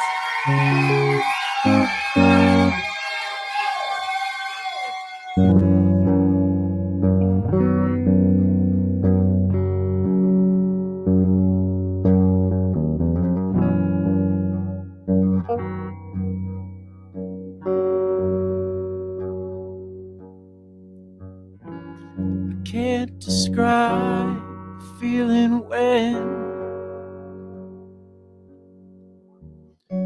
I'm in my bed asleep and then I wake up with a vision blurred, and all my efforts are to turn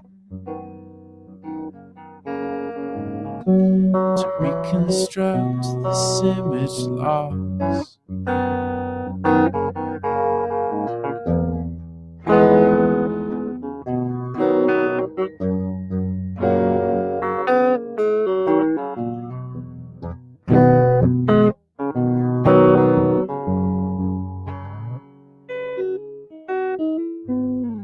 Certain things my mind must do, even though they're very few.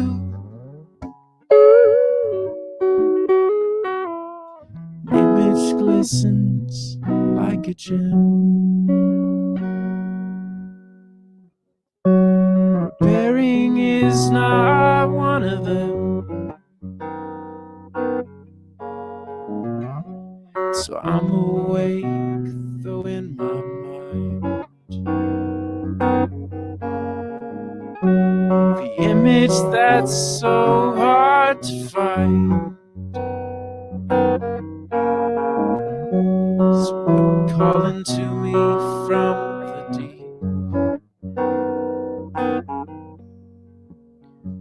and tempting me to fall asleep.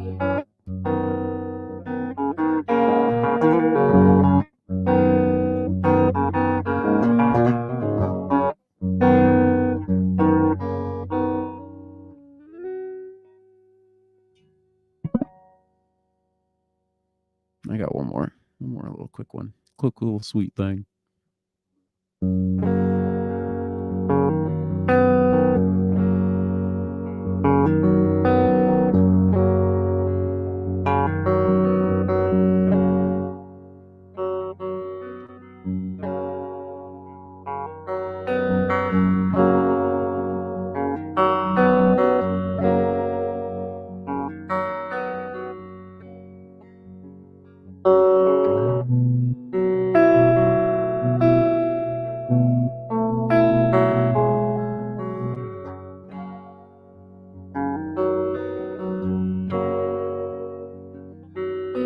I'm not lonely. I'm not lonely. I'm not lonely.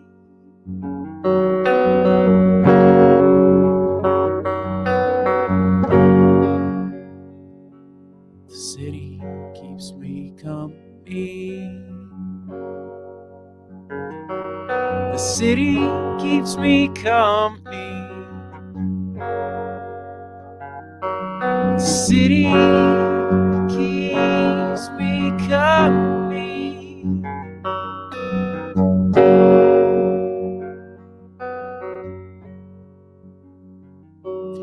Laying on the roof, watch the cars travel past. Ain't no way of getting lonely. Well, I'll sit real still, watch everyone go fast, and only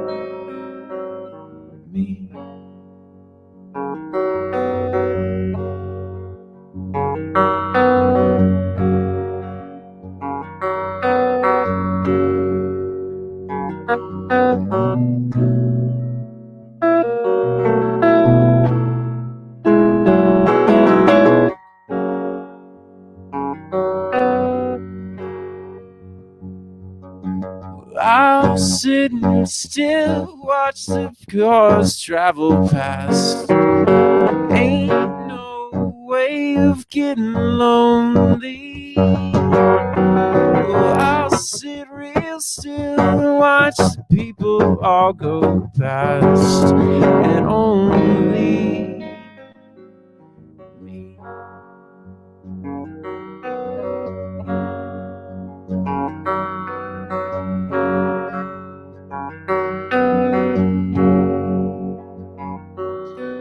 I'm not lonely. I'm not lonely. I'm not lonely.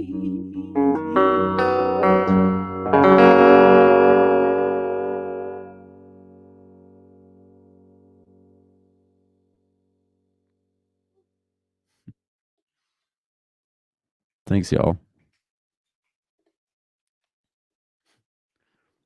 That's all I got for now. I'll be back next week and do some more.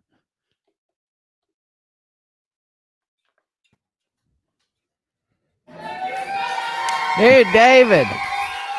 That fucking rocks, man. Thanks, man. You felt Beautiful good. stuff. Brilliant. Yeah, Thank you. absolutely. Dude. Fucking hell. I'm loving it. And yeah, your sound is great and everything, man. It looks, Thanks. it I'm looks glad good. I worked. Yeah. I had to use a Absolutely. different computer. I was struggling like 30 minutes It's before working. this, like not getting it to work. Yeah, no, I'm glad it's working. Oh, no, believe me, I've done hours of that. This whole live streaming thing, but it's beautiful when it works, man. It's a great Yes, it thing. is. Yes, Yeah. it is.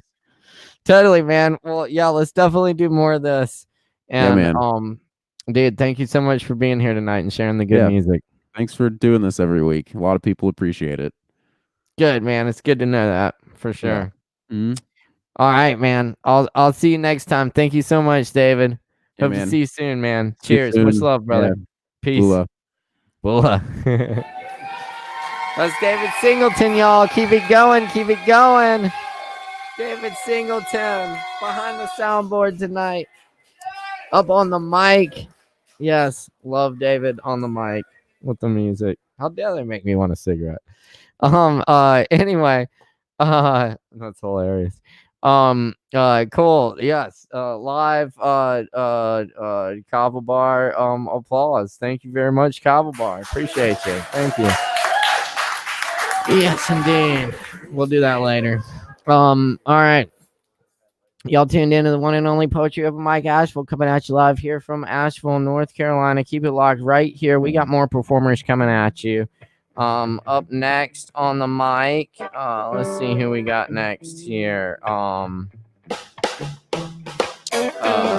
cool. It looks like oh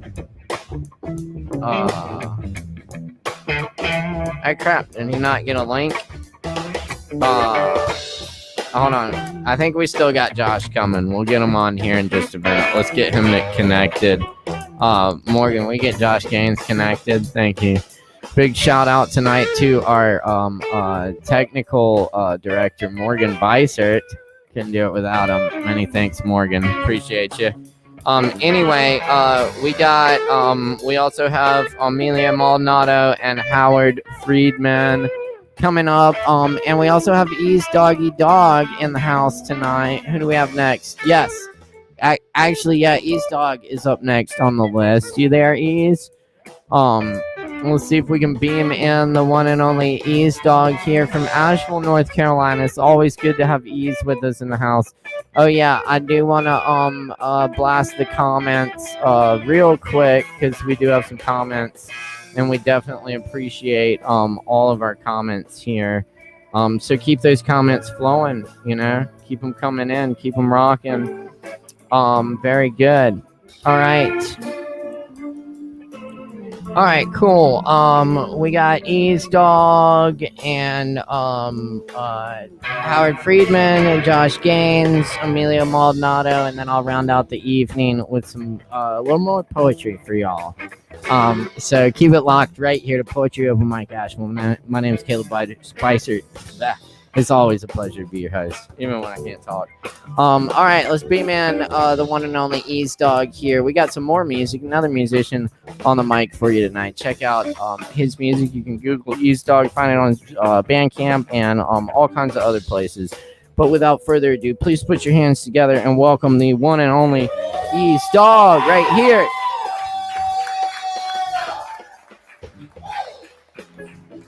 Hey, Ease. Oh, did we lose Ease? Ease Dog. We got Ease. We might have to reconnect to Ease. Okay. That's no problem. Sometimes those things happen. We get lucky with this thing a lot. But Morgan, our technical director, is on it. And we're gonna get Ease Dog reconnected for you and get him back on as soon as possible. In the meantime, let's go to our next performer. I think. Do we have Ease? No Ease yet? All right, Morgan, hit up Ease, see if you can get his stream working. We want to make sure we get Ease connected tonight so we can hear the good music.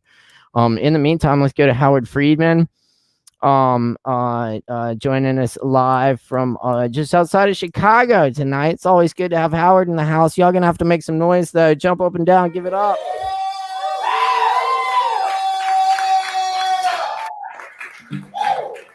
Hey, what's up, Caleb? What's up, man? How you doing tonight? Doing really good, man. I don't know about you. I'm listening to some hot poetry, some hot music. Dude, it's been killer tonight, man. People are just blowing me away, man. Yeah, all around. Man, every time I've come to this thing, everyone's really brought it, man. It sounds like you got a good community out there.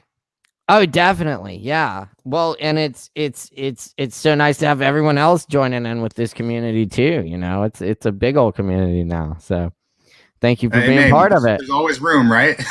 Absolutely. Totally. Yeah, absolutely, man. Cool, man. Well, you got some of those poems for us tonight? Yeah, absolutely. All right. Cool. Well, I'll turn it over to you now. Awesome. All right. Howard Friedman, y'all give it up.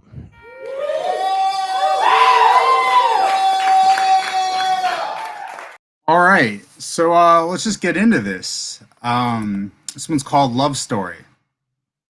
A night like tonight, a night where the werewolves give the thing up, put on ties and buy smokes. I will never give the thing up. Too much to give, too much light and too much wonder, too much silverware and too many favors, too many reflections, some of them mine in the crossfire, some of them yours in Czech Australian girls, dark Brazilian girls and graphite men in leather wallets. Hard-breathing men, fast-breathing men, grueling camera phones, hot sun. I've been a student of the public, greed and grief, but a woman like you makes the moon let down its rope, unpretentious-like, makes the number of stars root out more, invite their friends to stare back. That grizzled old moon, who saw the death of the dinosaurs and of your father, is sad as all hell, as hell is sad. As choirs are sad, but no individual member can be. Not until the spell breaks. Sometimes I don't know how to help. I can only drop my wallet so many times, become no one for you. Listen from places I only think about. Soft Brazilian blues that chug in the moonlight, planets smashing like hockey players in a dimension we will never see. But a girl like you is like a hotel painting, perhaps never existed, but feels like a place we have definitely been to before. Your needs escape me, but when they do, I make a bunch of calls. Start, how can I be a better man? All right. This next one is called Practice. Some things slightly differently than 3 honeycombs waiting, slightly different than tombstones, crushing salt on a cracker, the last 3 steps I took toward the beach. What is my purpose on earth but to watch? Suns come home after becoming hours off the clock, minutes off the clock, things that don't exist and never will leave them shaking. But honey, it's okay, help is on the way. People are trying to bring their eyes back down to the center of their bodies. Hot chests in cars, threatening to burst into still running candles since the 70s. Just don't ever leave me unattended. Being alone is scary, but beautiful. Like when the wind is alone. When the wind doesn't make a sound and is counting on you to trade silences like fans of river ferns. Most ceremonies involve face paint, makeup, war paint, blood, skin. Yours has all. Yours has all it always did. You walked deep out into the ocean to bring the lighthouse some food. You taught the piano to eat flesh, to eat hearts, to eat souls, and then give them back. Leave you shaking, holding your baby, an audition for the life to come, where I want to cry, but I would be the last to collapse. The second death in the room it would not be right to rush to. Some would, and some would not. Only the ones that loved you most, the ones who weren't finished.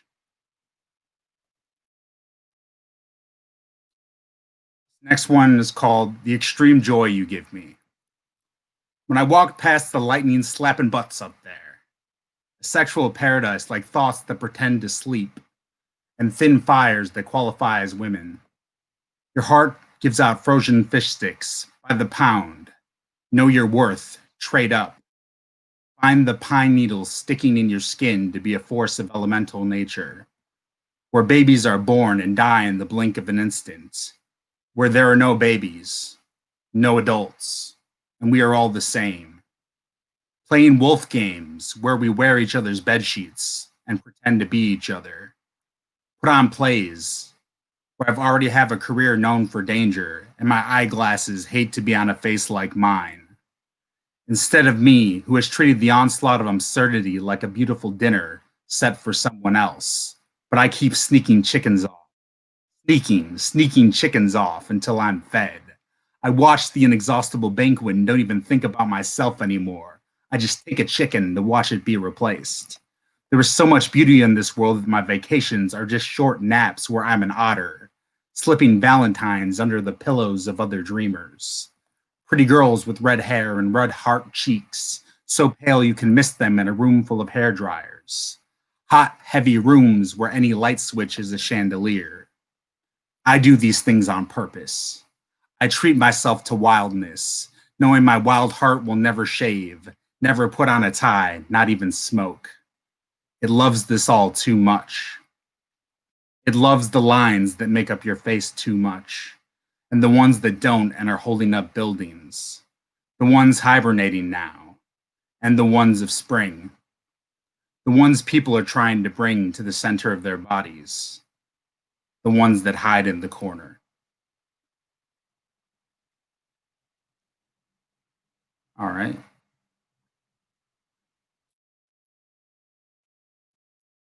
Number 7. I wrote like an 8-poem suite. I'm going to read 2 of those. Number 7. There are some things I know for certain. You stood next to me taking your cigarette break, and I saw God sitting there in the middle of the street, hauling off traffic curve break by curve break, like an animal that has fallen from the woods on the warm pedestrian sidewalks. You held my hand, mud.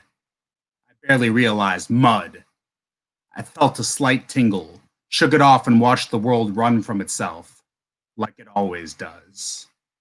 But this time with good reason. God, tanned as brick to yellow, echo my first steps from childhood, not taking them, not cooing to roses anymore at the age of 11. At the age of 15, watching the sun cool over a weekend where everyone had their back. Even the flowers, even electrical wiring, even Christmas trees and hard nuts. At 17, bugging from a windshield filled with filth, electrocuted from pretty lights. 18, dead. 19, alive again. 20 and 34, I waited in the ocean for a wave to hit toes I didn't know I had, fingers that I'd broken and they'd fixed. Cheers from the street noise intended to make me happy truly did.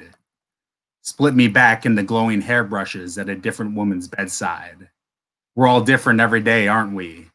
But God and the cars and the golden air did laps around each other, turned the little lamps on we all had inside of us, made our lips say hello and goodbye to each other in conversation, not knowing if they would ever return. All right, I'll read one more for you guys. Number 8.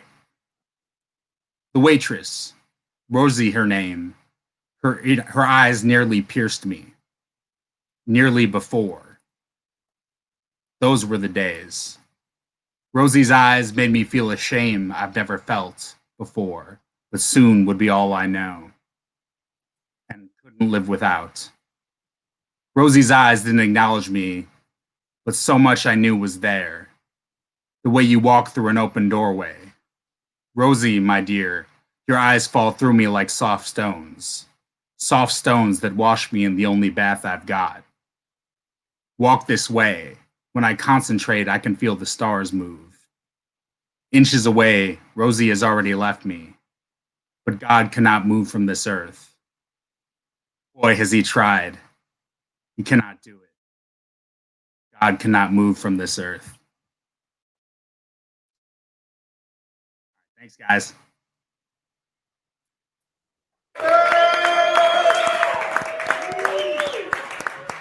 All right. Thank you, Howard.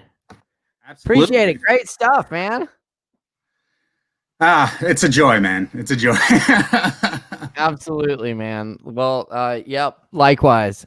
Joy here too. Thank you for joining us tonight. Please come back and hang out again soon, man. It's always great having you here. Yeah, I appreciate it, man. It's a good place to be. Totally. Yeah. Absolutely. Glad to share it with you. And I'm happy that it's like a Chicago suite coming up. Oh yeah, that's right. I know. Yeah, it's like a medley. It's like a Bob Marley medley. Yeah, keep it locked here. We got some more Chicago poets coming at you here in just a little bit. So awesome. Thank you. Big shout out to Chicago. Caleb. All right. Later, Howard. Y'all give it up one more time for Howard Friedman.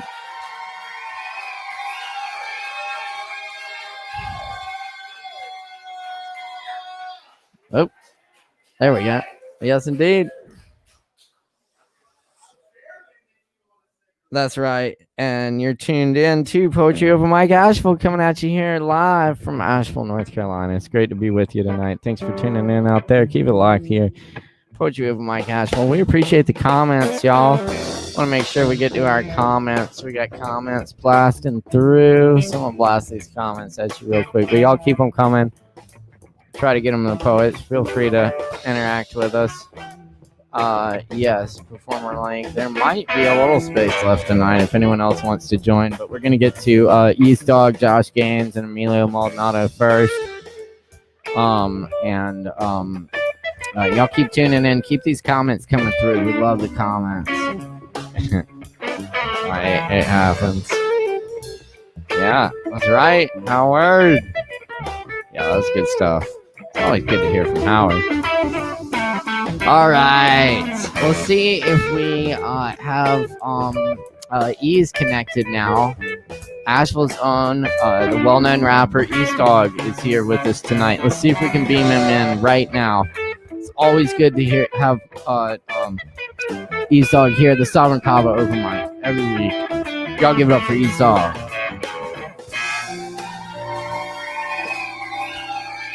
See, we got Ease now. It looks like we got Ease. What's up, man? Nothing much, just chilling. Hell yeah. Yeah, I hear you, man. Well, thank you for being here tonight. You've been doing all right? Yeah, I'm hanging in there, getting through the isolation and all that. Yes, and still waiting for that one day that we can all come together and stuff, though. I know, man. I hear you. I'm looking forward to it. Hopefully not too much longer. We'll see. We got to stay safe, though, and try to get there. I hear you, though. But before I go and stuff, though, what you know about this? Mm-hmm. I know some of y'all in Asheville know about this right here. What is that? That's a Grateful Dead poster. Oh, yeah. We know about that. Of course. Hell yeah. Nice poster, man. Yeah. Grateful Dead, keep on trucking. Oh yeah. Yeah. Cool, Yeah, man. yes, but I'm still doing my thing though. I'm just happy once again to do my thing for y'all and stuff though. Yeah, hopefully I don't forget to get the Kava and stuff though tomorrow. Oh yeah, you got it. Oh yeah, it's there for you all week, man. So stop by whenever. All the performers got a free double Kava waiting on them at the bar. Just make sure to wear a mask and all that good stuff. Oh yeah, But boy. yeah. Well, Ease, man, I'm so happy you're here. I'm looking forward to hearing the music. So I want to make sure we get to you. I'm gonna turn it over to you now and let you share the good music with us. But for those of you out there listening, this is Ease Dog from Asheville. Y'all make some noise. Give it up.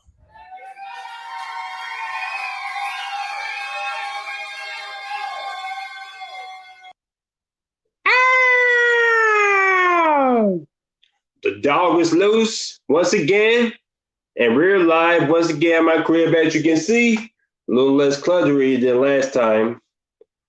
I'm here to go ahead and do my thing for one of my wonderful Kava people, man.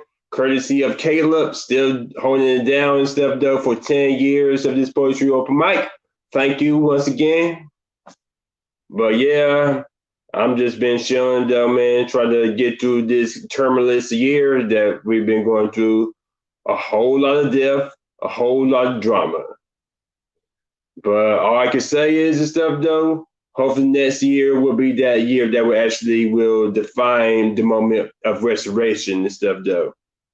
I mean, you know, Biden and stuff, they're going to be president pretty soon and stuff though. Even though, man, Trump's still trying to shut that down and stuff though, but he's the one that's getting shut down and stuff though. Shoot, make all these crazy challenges and accusations of fraud and steal and everything and stuff though. Shoot. All I can say is it's only a matter of time before a change comes. Well needed too. So I'm gonna go ahead and do a track and stuff though for y'all. Now, typically, I usually don't do this type of track and stuff though in my sets because, I mean, it ain't the type of day though. But fuck it, we're gonna do it like this is a weekend, and you know why? Because I'm about to do my first song of the night, Friday night, Saturday night, produced by Ease Dog on the track, which is me. I do everything. So here is my first song of the night, Friday night, Saturday night. Let's go.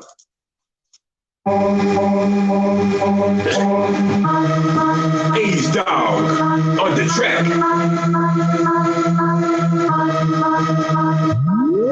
Yeah. Ease Dog. Y'all know what time it is. You work a 9 to 5 work day, Monday to Thursday. Going to school Monday to Thursday. But when it comes to Friday, you know it's on. It's Friday night, what you doing? It's Saturday night, what you doing? It's Friday night, what you doing? It's Saturday night, what you doing? I'm at the club on the Friday night. I'm at the mall on the Saturday night. I'm at the draft on the Friday night. I'm at the bar on the Saturday night. I'm at the movies on the Friday night. I'm in your town on the Saturday night. Hey, I'm sitting at home, call up my boy on my goose mobile phone, whether we're thinking of a bad-ass plan of what we gonna do this weekend. Hey, catch me a new flick and hopefully I'll meet a new chick. Thanks down to Applebee's for the good rib that's paying up. It's back to the crib. Hey, so we get it cracking. Got a condom, let's make this happen. Get it poppin', just like champagne. You looking fine, you heard of your face. Hey, now that y'all to leave, ain't gonna jerk this all in next week. Chillin' at the crib for 5 long days, cause we're gonna do it again. It's Friday, it's Friday night. What you doing? It's Saturday night. What you doing? It's Friday night. What you doing? It's Saturday night. What you doing? I'm at the club on the Friday night. I'm at the mall on the Saturday night. I'm at the trap on the Friday night. I'm at the bar on the Saturday night. Hey, just yesterday, aka payday, I just got paid. Now it's Saturday, it's our turn to shine. Y'all make me have your chance, I'ma kick this rhyme. Hey, I'm at the mall where I'm offering money, taking for Snoop Dogg. Check out every store for the decent day. Then I'm coming back out with what do you bag? What to the club with my boy amazing. But they see me, they all behaving on my quarter minute swag with eggs and cheese. We can get free in my drinks and a VIP. Feeling like a motherfucking celebrity. It'll be the same way when I'm here to leave. Getting my sleep Sunday to Thursday. We doing more again this Saturday. It's Friday night. What you doing? It's Saturday night. What you doing? It's Friday night. What you doing? It's Saturday night. What you doing? I'm at the club on the Friday night. I'm at the mall on the Saturday night. I'm at the trap on the Friday night. I'm at the bar on the Saturday night. I'm at the movies on the Friday night. I'm in the town on the Saturday night.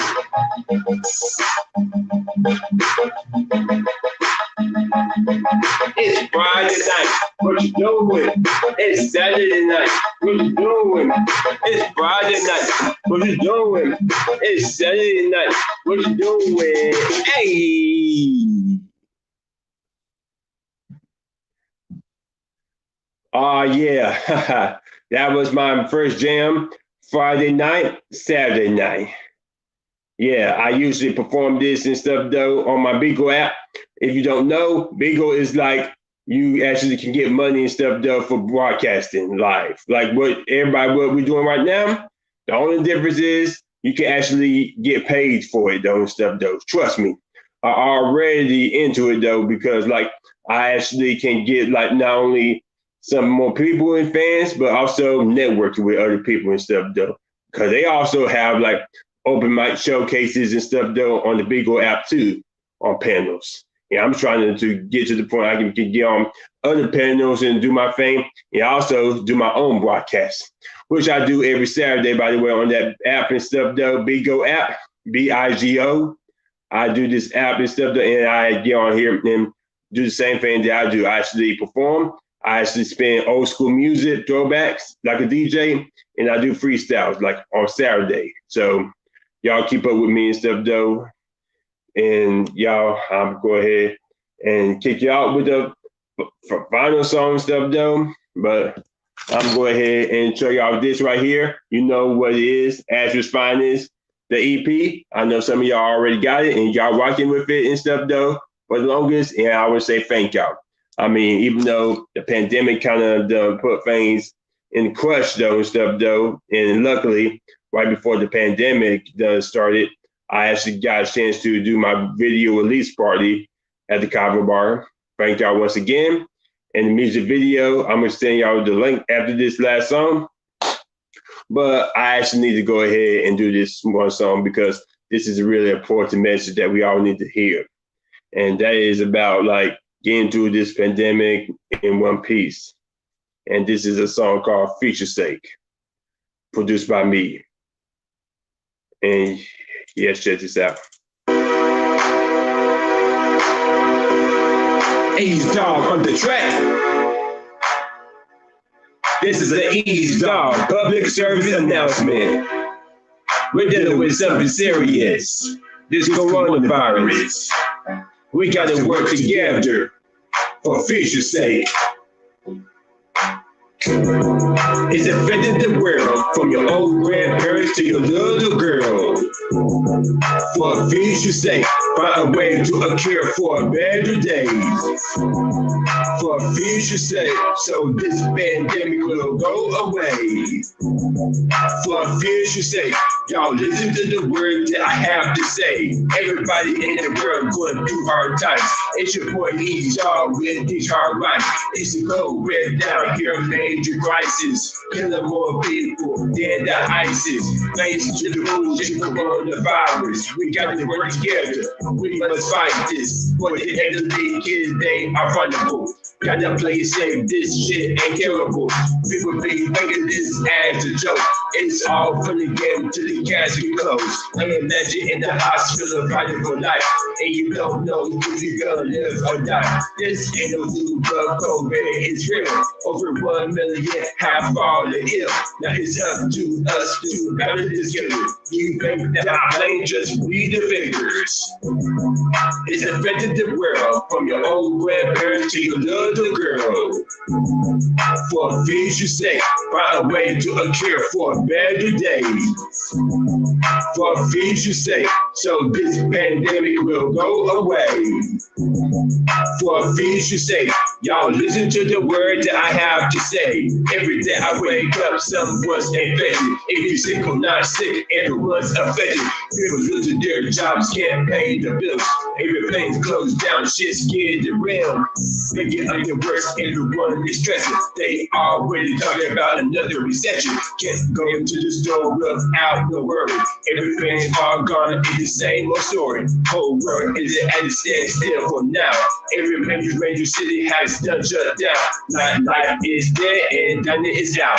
Can't go anywhere with these crowd. Stay home, stay safe, or there is a place to keep America great, America safe.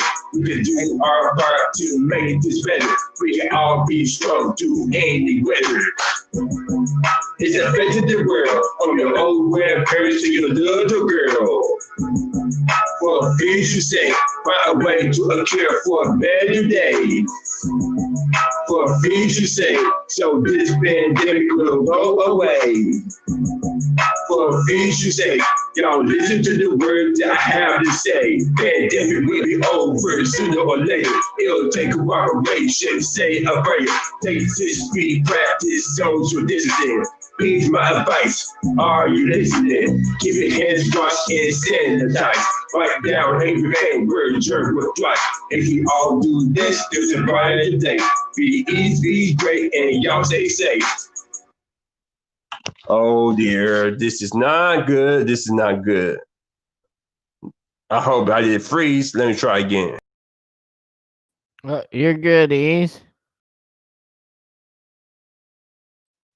Oh. Well, it was working good. Oh well. Sometimes it'll freeze on your end and keep going. Anyway, okay. I think we lost Ease there, but hey, at least we got the songs in. It was good to hear the music. Everybody out there, give it up one more time for Ease Doggy Dog here live from Asheville. Yes, indeed. Future Sake, and the Friday, Saturday night party song there. We love it. Check out Ease Dog. You can find them on SoundCloud and Bandcamp, and really you can just Google Ease Dog. So check it out. That's Ease Doggy Dog there with you. All right, we're gonna keep it moving here. We got Josh Gaines up next, and then we got Emilio Maldonado, and I think there's a space or two left if anyone wants one. Get it while the getting's good. Want to make sure we hit the comments there for Ease Dog. We got some comments coming in for Ease Dog. They loved it, Ease. Yes, indeed. Thank you, Ease. Keep it coming, and we hope to get together with Ease in person again before too long. But y'all keep checking us here. There's the link for Ease Dog's music, and keep coming back and checking us out here on Poetry Open Mic Asheville. Thank you. Yes, indeed. Y'all follow the links there in the comments, and keep it locked here. Thanks to Sovereign Kava, the Kava Bar, our sponsor, and many thanks to East Doggy Dog. All right, we're gonna keep it moving here. Keep it locked. Yes, indeed. Yes, indeed. All right. Very good. Working or not? Not working. Okay. All right. We'll work on that. Anyway, let's get Josh patched in here. And then Emilio, you're up next. All right. Y'all make some noise. Y'all got to give it up for Josh. Make some fucking noise, Josh. You gains, y'all.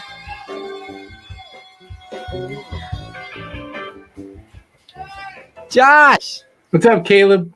What's up, buddy? It's good to see you. Man. Yeah, we're here. We're doing it. I know. It's crazy. I know, right? We're I'm all, glad we're you all some of joined the us. ones that survived the rapture. And now Yeah. we're surviving the plagues. I So know, we're right? doing Yeah, poetry to we've the already end. been through the rapture. I know. And now it's the plagues. Oh. Jeez. What'll it be next? Locusts? Whatever. We're resilient. I know. I think we could we could take it at this point. Good God. Anyway, it's good to see you. Speaking of plagues and rapture and that sort of thing, I think last time you were here, you had just fled the wildfires that That's consumed the area around Portland there. Yep. How are things in Portland now? Great. Rainy like they're supposed to be. Yes, of course. That's All the good. fires are gone. We're just like hanging out, trying to stay dry. You know, gets dark early this far north. So it's like 4 o'clock. It's dark. So we're just sort of like getting into hot chocolate, hunger down mode. And hey, that's right. Yeah, it's pretty perfect actually. I love it. I honestly love it. Oh man, that sounds good.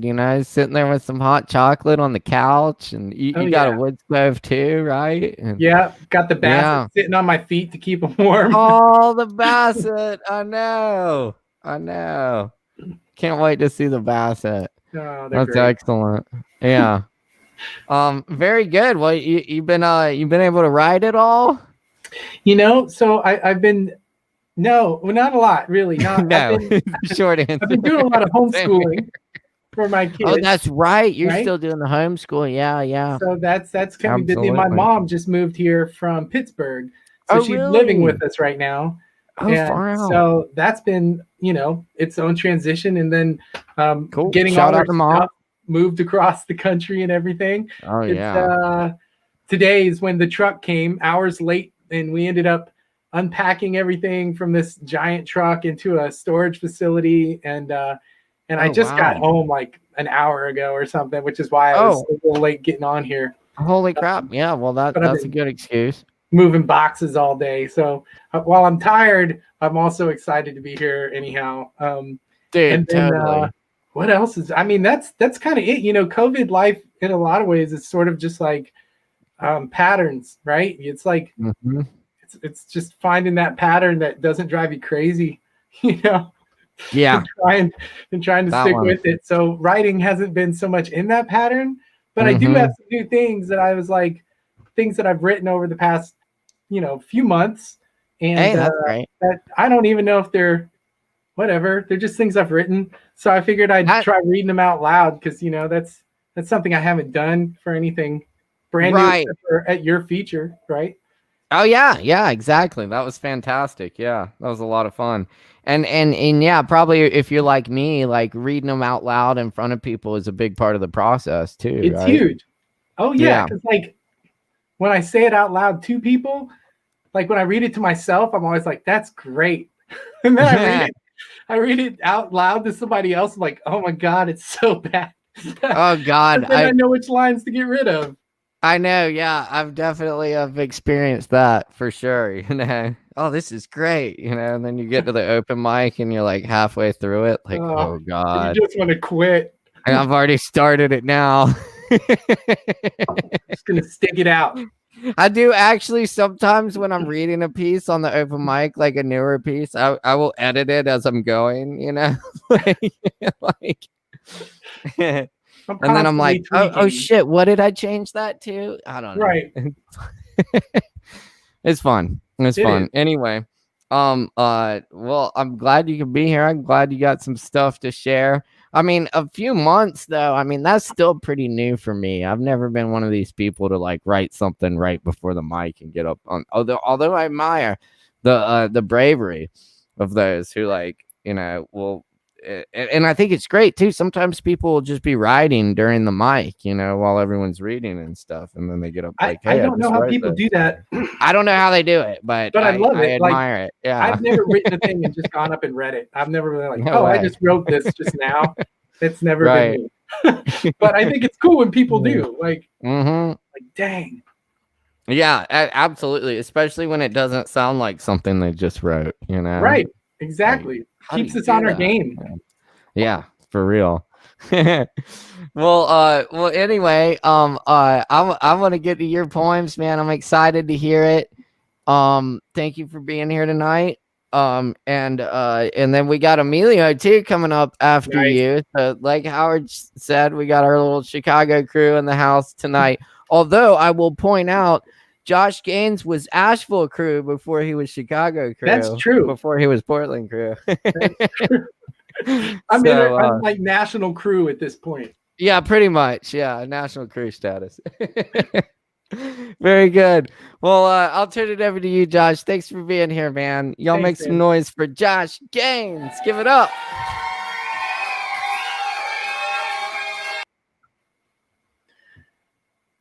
All right. So I have this big glare in my eyes. I see like that this. It's crazy. All right. So I'll be computerized, even though I'm going to be reading off a paper. So I'm going to start with this older one just because it's a little comfort zone. And, it'll help me get into it a little bit tonight. It's been a long day. All right. Let's see. This is it's kind of a winter poem, right? And it's getting there. So The Horses of Winnipeg. I don't know if any of you guys have ever seen that movie.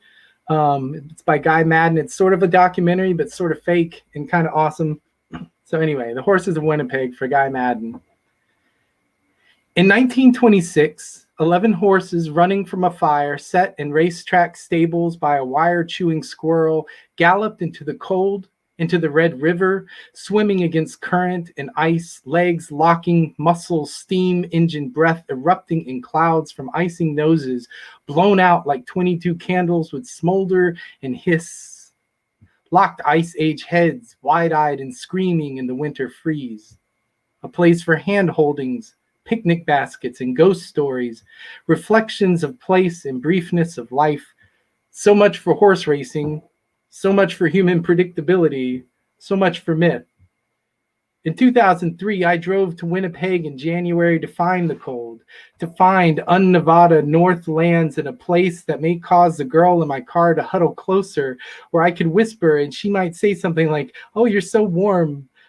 Snow hadn't fallen in the usual amounts, but Mad Dog winds still bit through our layers, ice in its teeth, and she moved closer.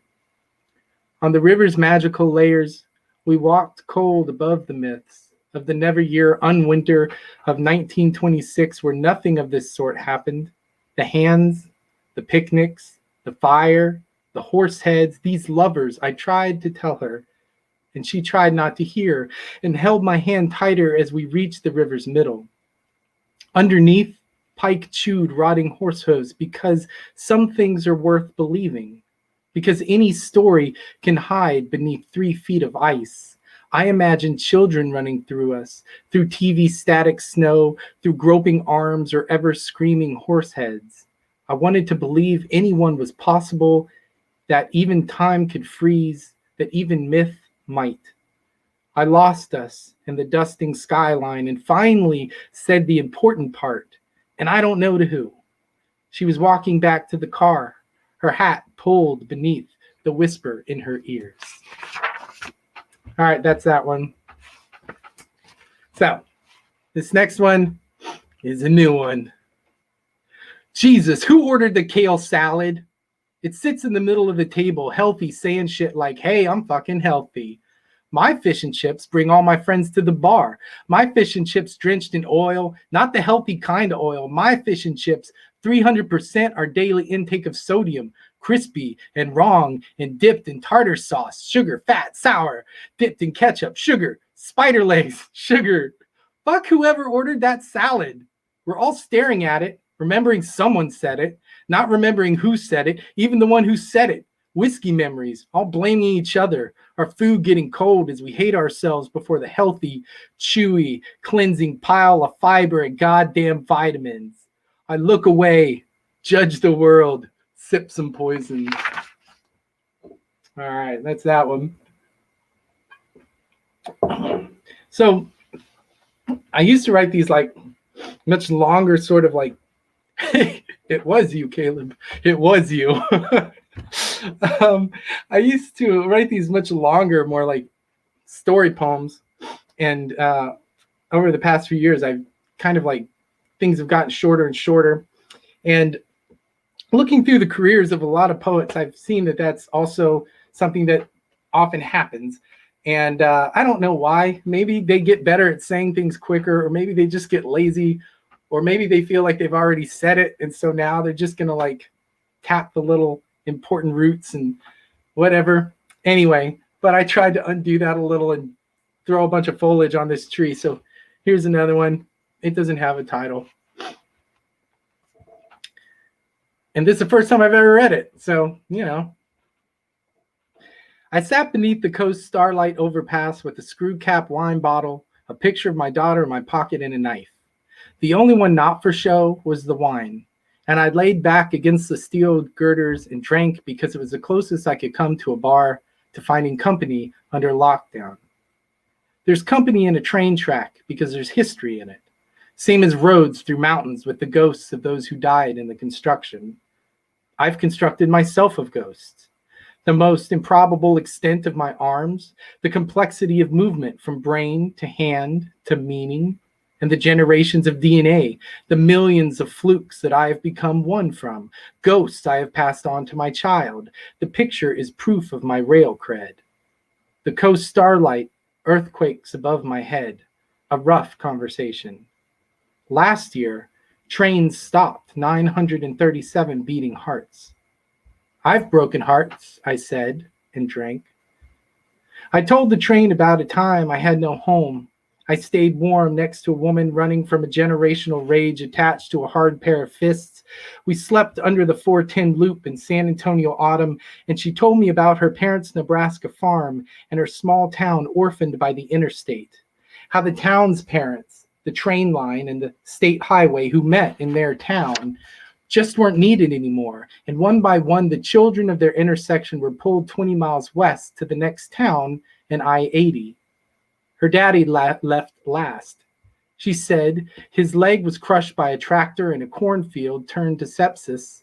She buried him by the church where the county pastor still showed on Sundays from the next town over just to ring the bell. Her daddy left, though, when she left, because she was of his ghost. She told me scientists would someday be able to tell me who my father was by my cells, the ghost of him they found inside my cells. We stopped talking for a bit, and we kissed to feel human. She said I had just kissed her father. I said she had just kissed mine. She said our dads had just made out, and we both agreed that was pretty messed up, and spooned in silence, wrapped in our blanket layers and accumulations of time. I told this to the train and to the stories it held in every car. It hurried on, though, like I wasn't enough gravity to hold its attention. I kept talking to the train. I moved on after that night under the bridge, more free than you. Left the South, and I heard she died, though I'm not part of her, but I carry her with me because I remember her scars and her past and her lips. I've carried her across oceans, over mountains. I have brought her with me across this country to the end of the Oregon Trail. I said, I am like you. I am a train of memory, and those I carry are unlike all others. They belong to me. The train ended then, lights and a long wail asking to be swallowed by night. So I put my ear against the rusty steel bridge while its iron wheels clacked out their reply. You aren't as free to jump your tracks as you may think. We carry thee living with us, who are made of the dead of time.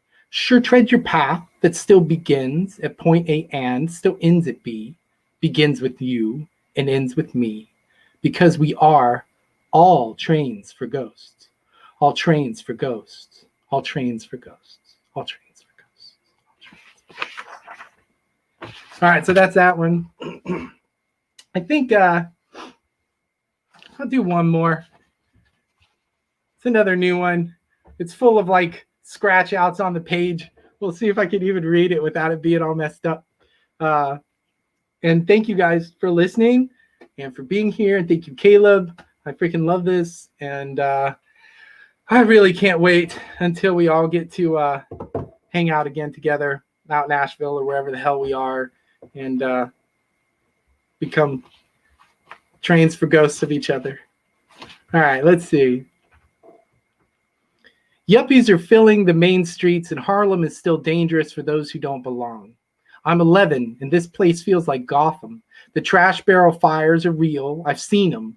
What they leave out of the movies is the smell of those things, burning whatever's laying around, newspapers, styrofoam egg cartons, six-pack plastic, and the way a high-pressure wave traps the smoke in a touchable ceiling of smoke over the block.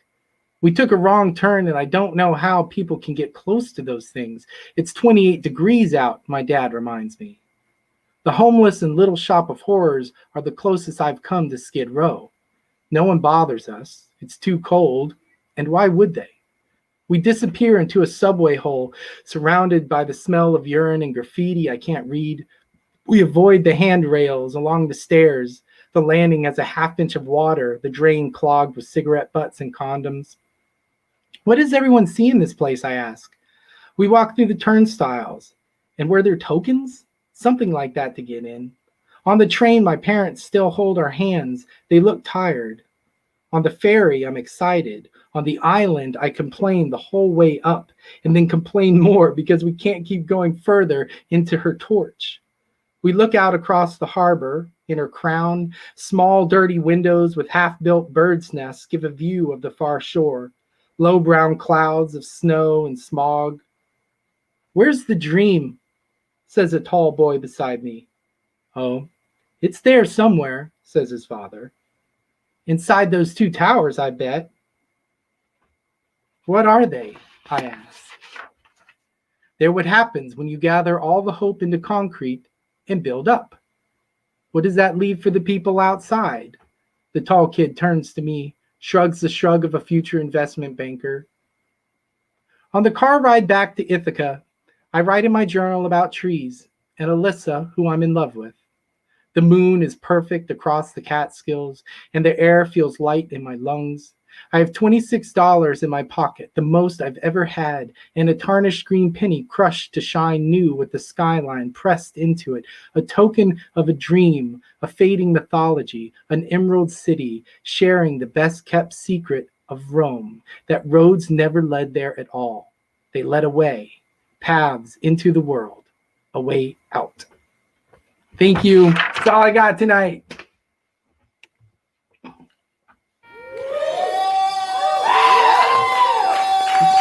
Hell yeah, Josh. Thanks, man. Very nice, dude. Thank you for sharing that. I love the new stuff. Thank you for letting me read. Yeah, absolutely. I love like that last one. That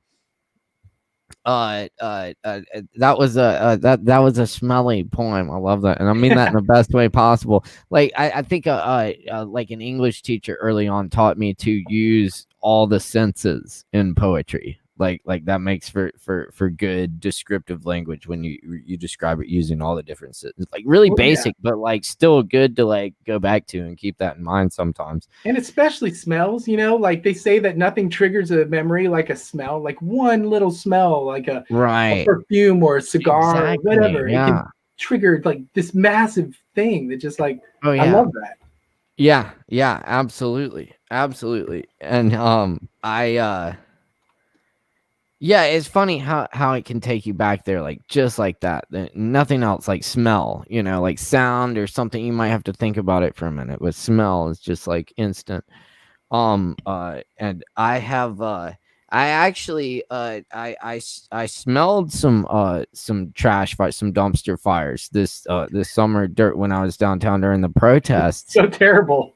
And it is so bad. Like people talk about dumpster fires all the time. They don't mention the smell. And like if you've actually been around one, that's the only thing you're gonna remember is how fucking awful. Like if it smelled awful in the first place, like light it on fire and then see how it smells. Yeah. That shit is awful, man. But anyway, no, great stuff, dude. Thanks, man. And I think that might have been me who ordered the kale salad. It definitely was my you. bad. It was definitely you. It sounded good, dude. I don't know, man. Like, you know. And then you probably still ate some of my fish and chips. Dude, you know it. I love some fish and chips, man. Especially you got to cook them in the fat and everything and fry them up. It's fucking good shit. Anyway, what was up? We went somewhere near you that had like really good fish and chips when I was out there. Oh yeah, Highland Man. Stillhouse, that cool little Scottish dude. pub. Yes, we got to go back there. I love it. That place is Best awesome. whiskey They like took selection. the entire interior is built from an like actual pub in Scotland that they deconstructed and moved to Oregon City for some reason. Well, I love it, man. Thank God for places like that. I know. Yep. Really. Oh man. Well, dude, thank you for being here. Hold on, I think we have Emilio here. Hell yeah. Can we just bring Emilio in? Yeah. Let's see if we can beam in Emilio, our good friend Emilio from Chicago tonight. Let's see what the fuck he's doing. Give it up for Emilio Maldonado. Give it up, Josh.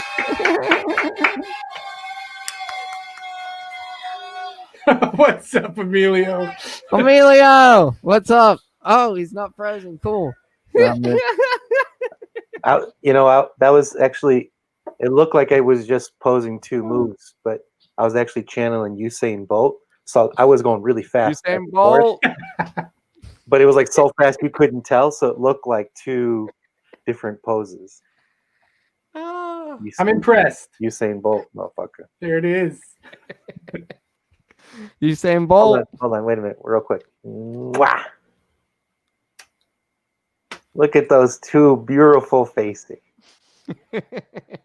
How you been, Em? Ooh, child. Woo, child. I miss you. Oh, yeah. Yeah. That's also my Chicago. answer to your question about how I've been. Yeah. Thanksgiving was a rough morning. I found out a family member, an older family member, but still a family member passed. Oh man! But that was the second death. I got 3 different death notices of people I knew. Dude. Early in the morning was like a schoolboy classmate, so that was sad. Like he's not that old, and he died of cancer. Oh man! And then like an hour later, and I'm kind of like, oh, just wow, fairness, man. Like this guy's 48, worked out all the fucking time, and he died of cancer, and here I'm like, hey, hey, hey, what, hey, So anyway, but and an hour later, I get a call from my sister telling me an uncle passed in Mexico, and that had me thinking a sort of way. And then I get to my parents' house, and like an hour and a half after that, I found out an old friend's father had passed. So I was like, shit. It was goddamn. That's I was like, go home and lock the doors, man. Well, it kind of it affect, like, I don't remember the weekend. It was like this weird kind of fuzz. But it wasn't like I was like sad running through it. It was just like this kind of like everything was hazy. I mean, do you even have time to be sad about it when you get hit with it that fast? Well, it's like like different. It's also different sort of like categories of sadness. Like, this kid Aaron, who I knew when I was a boy, but other than knowing his first name and last name, because kids always know everybody's first and last name, right? Right. Other than like knowing him that well, and I knew where he went to high school, but we probably had less than a paragraph said between us in the last 30 years, and yet there's still this like, oh, fuck, and then my uncle, because there's like the sadness with the family and memories, and it's just losing, like feeling like you're running out of time, as well. And then my friend's father, it's like, Jesus, like my dad's old and he's around, so that's got me thinking about something that I'm trying to kind of like, let's just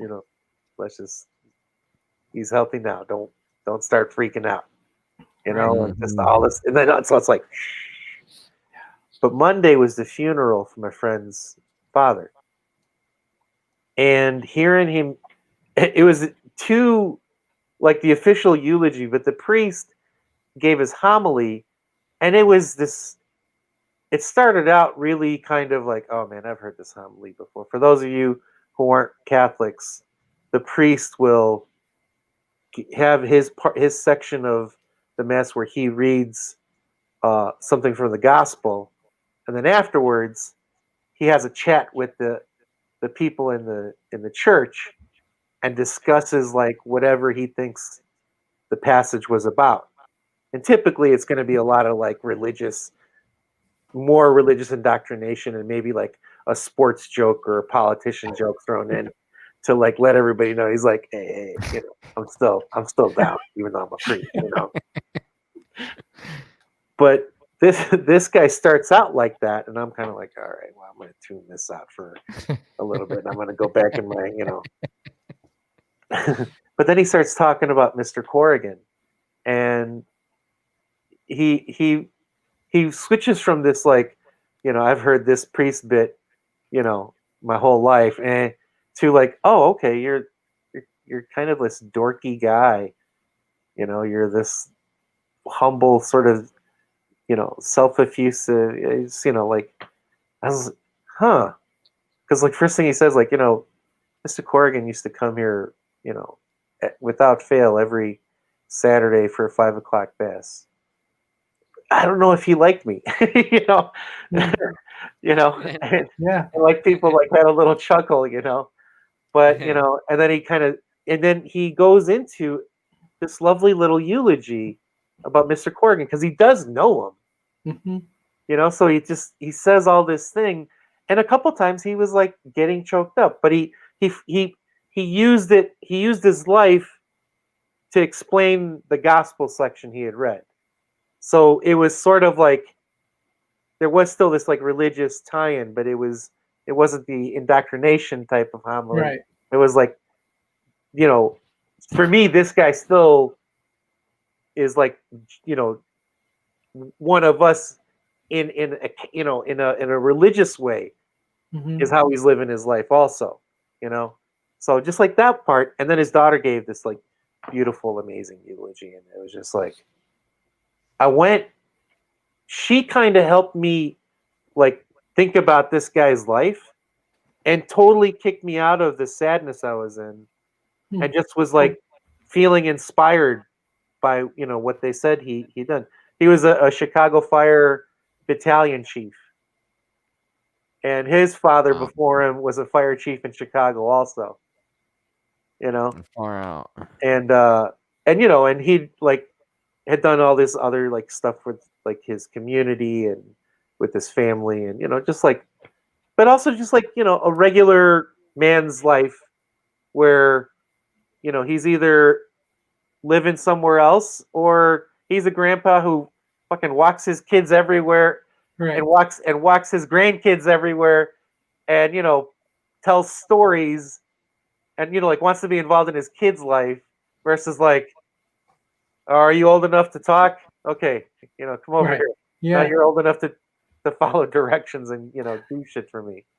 So it was just like really inspiring, you know, and I was like, you know, and it just kind of like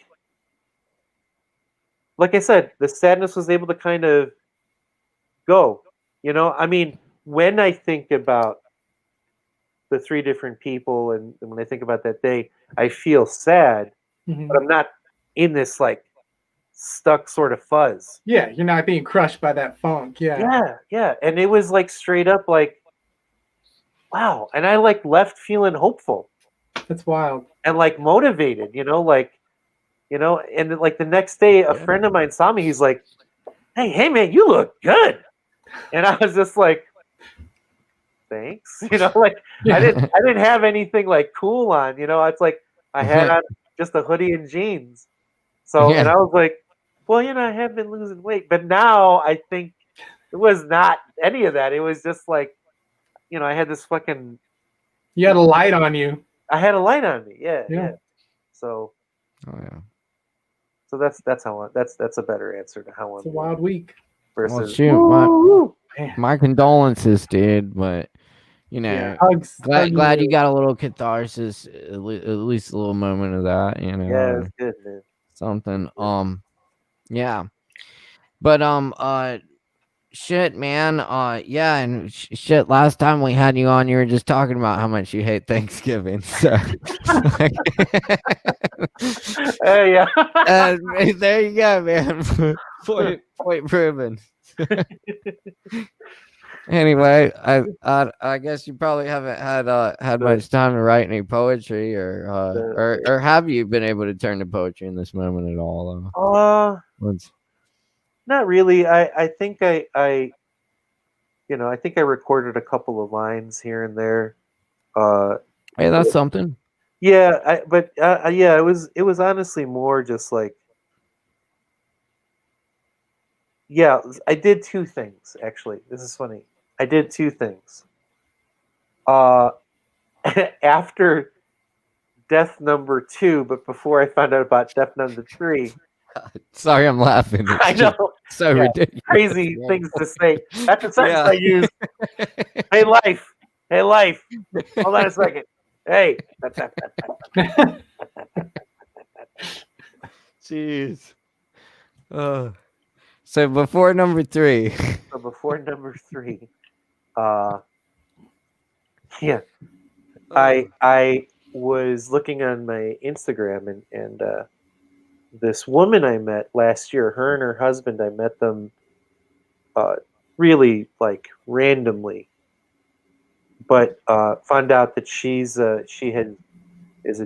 from Mexico. She's a journalist, or had been a journalist, had been like an actor, street performer, did poetry, and was like back to doing like freelance journalism.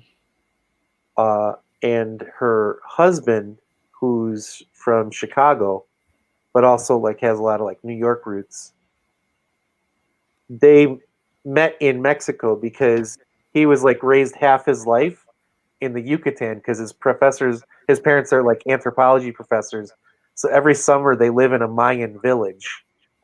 And like at one point they lived in this Mayan village for like 3 years straight, So the kid grew up learning how to speak a local Mayan language. That's cool. He was like raised half his life in a fucking super tiny village, and the other time like in Hyde Park in Chicago. Wow. And so of course they're going to become, soulmates, right?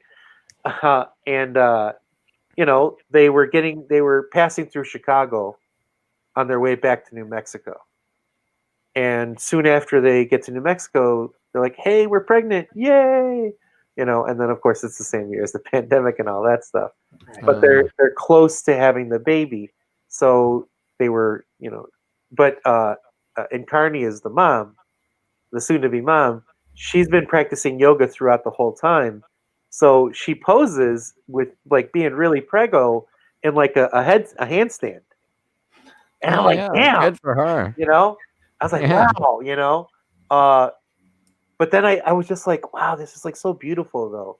Like they're having a baby in this incredibly trying year for so many, and yet like life is still happening, creation is still happening, right. Beings of love are still being created, right? So I sit there. Yeah, go ahead. Sorry. I just say I've known a lot of people too having children like this year, and I don't know if I'm just noticing it more because I'm like, gosh, it must be a really wild time to have a kid, But I don't know. Yeah, that's been on my mind too. But that's interesting. Yeah, it just hit me. I wrote like not really wrote, like the way I do it, like I just kind of did it off the top of my head. But I was recording it, and I did like a little lullaby for the little one, Mm-hmm. And I mean, it was like 2 minutes. It wasn't like this little. It wasn't like Emilio's usual drunken, screamy, sing-song, message. No, you probably don't want to do that around the It's kid. like, yeah, it was like the 23-second like la la la la la different. I just did this like nice, pleasant, lovely little kind of shanty sort of thing. What do you know? And it was like, are you gonna be sharing that tonight? No. Well, yeah, I just didn't type it out actually. I mean, but I don't know that I could. But anyway, so I did that in between, death number 3 and 2, and then afterwards on Monday after the funeral, I recorded something. I put something down that was kind of like about what I was telling you. Cool. So Far so out. sorta, yeah. I mean, I've never I've held babies and kind of just like saying words to them, and done that lots of times. Not only just the go to sleep, but sometimes I'll just take like a lullaby rhyme and then I'll start making my own, or I mean a lullaby melody, and then I'll just add my own words. But this was like more a little thing to this one kid, and I'd never fucking done that before, so it was just like, damn, That's cool, man. yeah. Way cool. Well, dude, man, you got some poems for us? Yeah, I got Josh, bro. Ugh, I typed it out, but let me say it. I fucking love you, but I fall in love with you when you read your poetry. Right? I'm just like, well, oof. Thank you, brother. Yeah. That's good shit. God damn it. Yeah, man, it's good having you here, Josh. Thanks for being here. Keep pulling at me. How'd you do that? It's Wait, tough. no, damn it. I've always been doing this the whole time, and I'm finally starting to get the hang.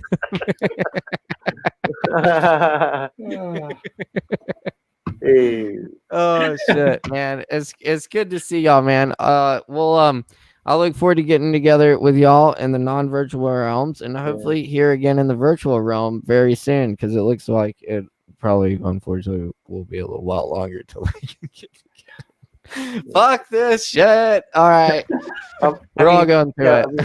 And Caleb, what's coming up soon is like after my poetry, he's gonna do that fucking the reading someone else's shit like it's his own, like I mean in a like he's got it, not In like a Caleb way. yeah. I don't mean like an Alvin CC Lau who's like, hey man, those are my fucking lines, motherfucker. Def Jam this shit. Everyone's got their cover songs they like to play. Heck yeah. Yeah, man. So, this motherfucker's gonna do that, and then when you play the different percussion instruments and just different, might do that. We'll see. Yeah, We'll I mean, see. I start hearing, even when you're not playing an instrument, I sometimes will hear music going when you start throwing down, man. And sometimes I fade some music in over. No, I don't do that. Bro, these headphones, man. It's in my brain.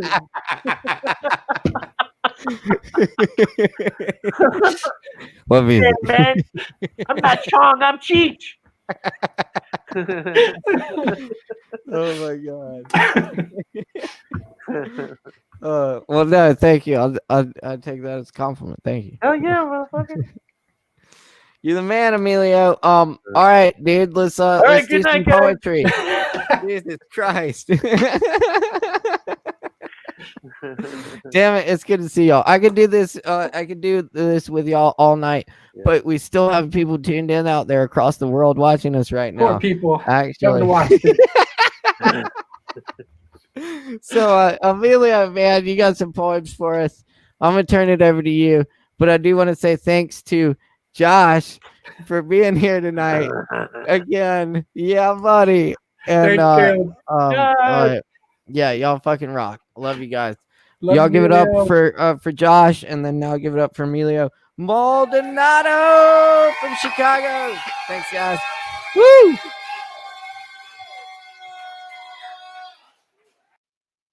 All right.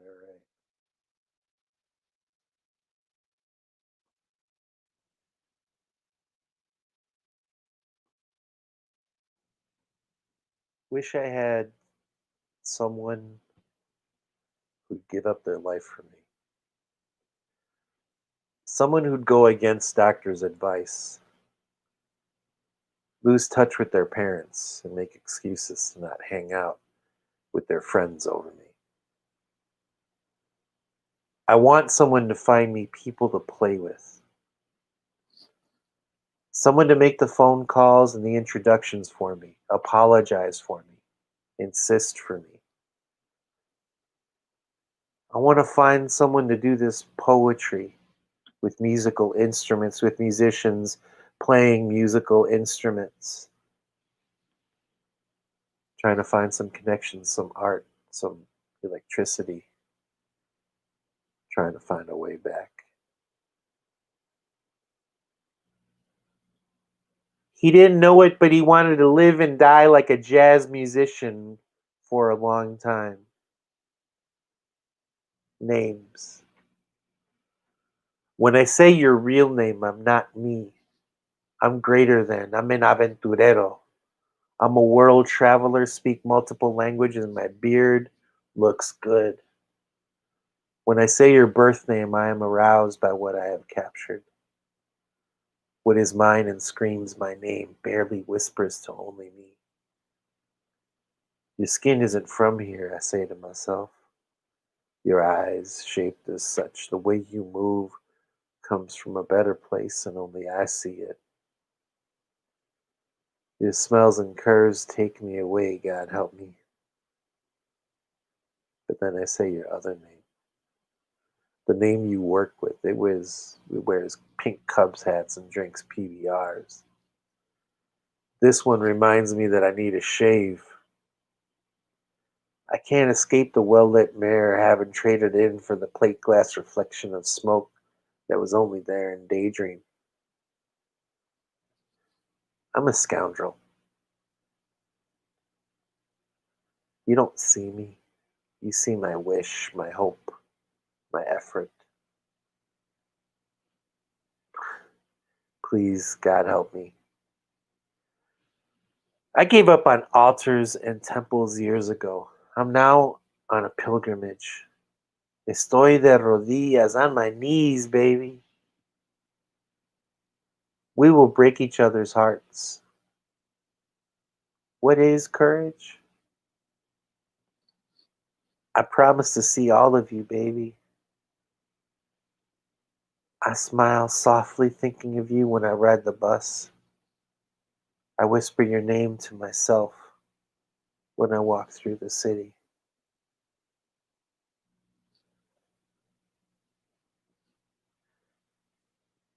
And I remember, and I remember, and I remember, and I remember being in a relationship.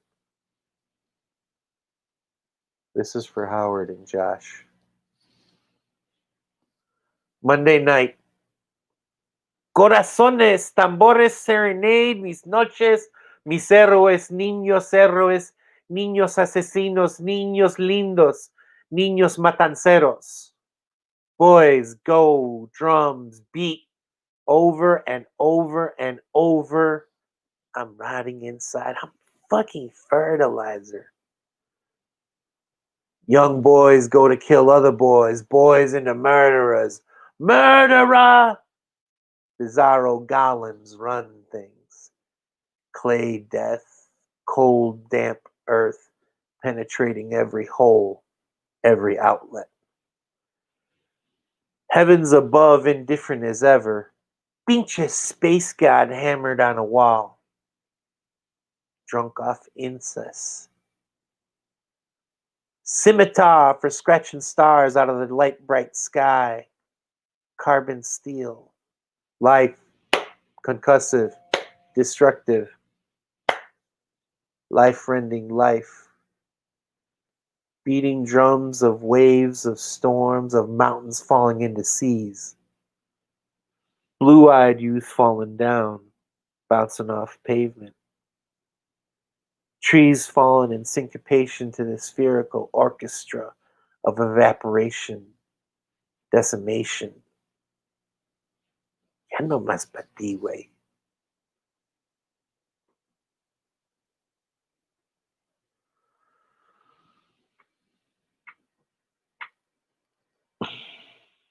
Nighttime. Estoy vivo? Am I alive? I laid my arms on my laps, checking both pulses, holding each wrist. Did a part of me die already? I feel like I did when I used to put my ear next to the radio and blast it until my ears tickled. Everyone would yell at me, telling me never do it again. Positive feedback loop. A young woman's hair dancing. Another small reason to live. Como agua, como agua, como agua, como agua, como agua, como agua, como miel en esta vida a veces amarga, esta vida quemada. A touch can be so penetrating, consuming, addicting, overwhelming, remembering her, hoping to be held. I dream soon. When you walked up to me and pressed your curves into mine, time stops. Abruptly, jarringly, deliciously. My body relaxed and my soul turned on just for a moment. Crazy, man. Crazy.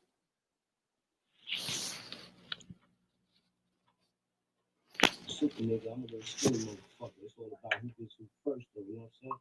So therefore, say no more. So my niggas get the money, front niggas get the seats. You know, yeah. So the rap ass niggas with your half ass rhymes talk about how much you get high, how much weed you smoke, crazy space shit, cause they ain't really sense. They never speak to you when you see them, man. Put your head down, scared to look.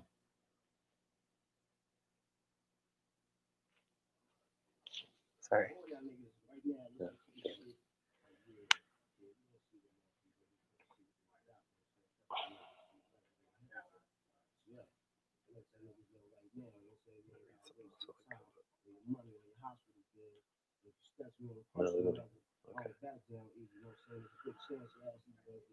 We are an imbalanced equation.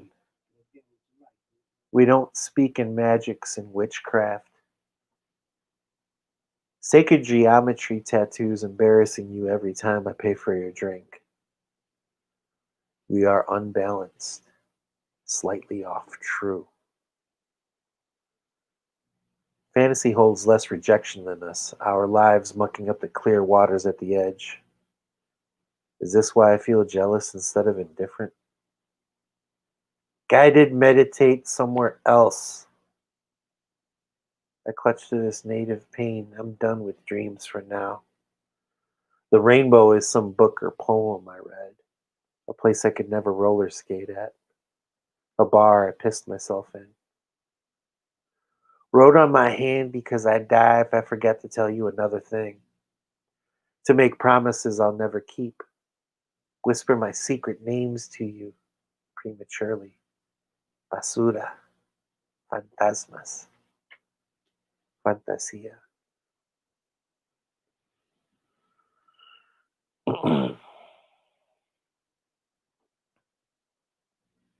Sacred rivers. Places and names. A mountain speaks, asks for its tribute, gets lost in delusion. Fearsome, terrible, and old, it is lost to us. Prayer wheels and sacrificed children. Robes, briefcases, and tomes keep the blood flowing. Spit in the unknowable is figured out. Looking at the mountain as vistas, slopes, y los de abajo. Para sentirse más arriba. It's easy to say, I say in the hut. Amongst the tribe, we speak Ulu and Guatemac. When our shoulders are young and knees still bend. Nightly ofrendas get illuminated by GE and sacrifices made to blue lights. Ya no se prenden velas in this land beneath the mountain. Sacred rivers got creeked and hydroelectrified, reclaimed for strawberry field smoothies. No one takes a knee, we sit on our asses. De rodillas, siempre suplicados a la chamba, peregrinos al H&M, dejamos las pistolas a favor de un 4x4. Usamos las armas contra los príncipes y princesas en lugar de decir las gracias. All right, this is the last one. Excuse me. I hear gunfire and slam doors before I fall asleep. I smell my cum, memories of wet dreams and unbathed second shifts and after-hours bourbon. Dried urine and saturated boxers in my legs. I'm almost able to rest. My clown car of humiliation and capitulation. Like doo-wop oldies playing songs of love and bravado, older ways are forgotten or dabbled in and ruined by white folks and monetizers. I've got so much trouble on my mind, refuse to lose. All I want is a Pepsi. You're the one who's crazy. Institution. And I come away with a different point of view. I can't see a forest. I can't see trees. Don't correct me. I know what I sees. Getting waves of cold water coming back in. More living deaths up in the north. Hold on, I gotta read this again. It fucking bothers me how I read that. I can't see a forest. I can't see trees. Don't correct me.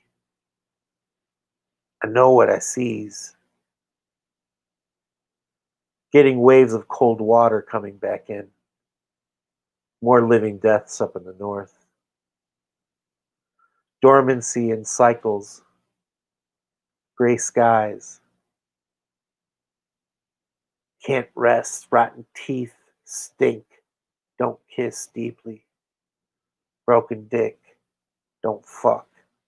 Even with whiskey. Who can afford dignity?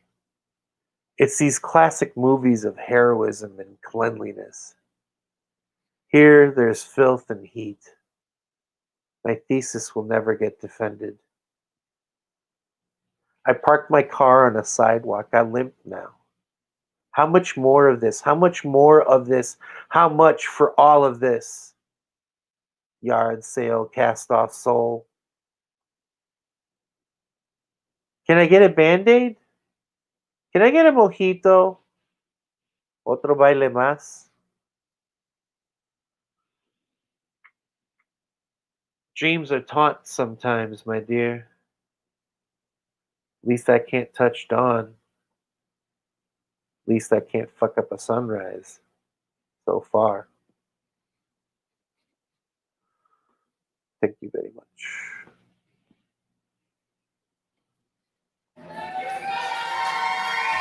That's Emilio Maldonado, y'all. Thank you, Emilio. Great stuff, man. You know, I love those, man. Especially that last one, man. Yeah. That takes me back, man. Thanks. Thank you for sharing that stuff, man. It's good. It's good having y'all here, doing this open mic, sharing the poetry, healing together. Ooh, man, this is a highlight. This is the highlight of my week, man. Hell yeah, man. It's really good to hear that, man. Yeah. Same here, man. I love doing this thing. Hell, it's all I'm doing these days. Yeah. Ain't performing anywhere else. Right. Yeah. But shit, man, thanks for coming by. I hope you can make it again next week. It's always good having you here. And dude, take care out there. Again, my condolences for your losses. And dude, keep hanging on, keep doing what you do, man. Thank you. But it was other people's losses. Right. It was. Well, I mean, yeah. I mean, that hurts too. Feelings, You feel for those people. Yeah, man. But thank you. I really appreciate that. Dude, absolutely, man. Love Much you, love, brother. brother. Yeah. Absolutely. Cool. Well, hey, we'll see you next time, Emilio. Big hugs. Peace. And thanks again, man. Y'all give it up for Emilio Maldonado. Yeah. Usain Bolt. Super fast. You're not even seeing it. You're not even seeing it. Usain Bolt. I can't do it. Anyway, thank you so much, Emilio, and thank you for tuning in to Poetry Open Mic Asheville, coming at you live from beautiful, cold Asheville, North Carolina tonight with a beautiful moon overhead. We really appreciate you. Big shout out to our sponsor, Sovereign Kava. Yes, indeed. And if you perform tonight, you got a double waiting on you there at the bar. Be sure and stop by and pick that up and wear a mask. Save your bar keeps, all that good stuff. Yo, thank you so much for supporting this mic. Thank you for the likes, comments, and shares. We got a few more comments here from Amelia. I want to make sure I blast those. Y'all keep it locked right here. I got a few more poems to close things out. Thank you so much for hanging out and being with us tonight. It was so good to get together with everyone, even though it's virtually. I mean, that's what we got right now, and I am thankful for that and thankful for you all. So what a great night of poetry and music and just talent all around. Thank you so much for being part of that and sharing all that with us. All right, I'm going to do a few poems and get out of here. Appreciate it. Those of y'all still tuned in. Thank you. I'm Caleb Beissert.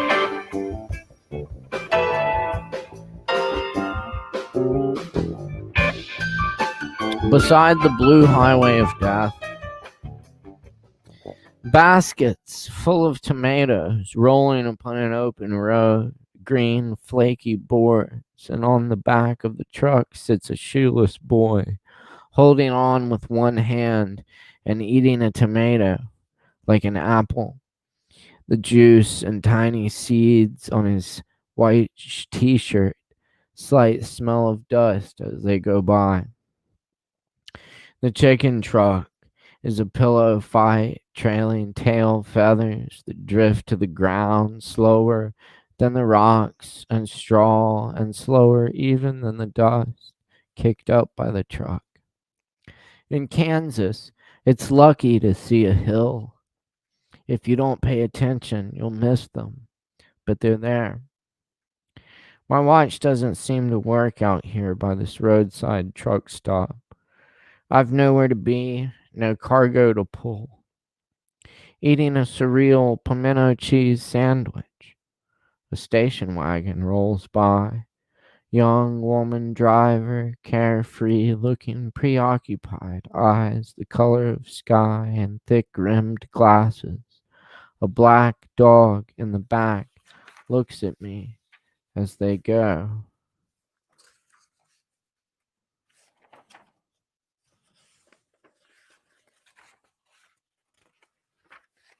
Crap, where's the rest of that poem?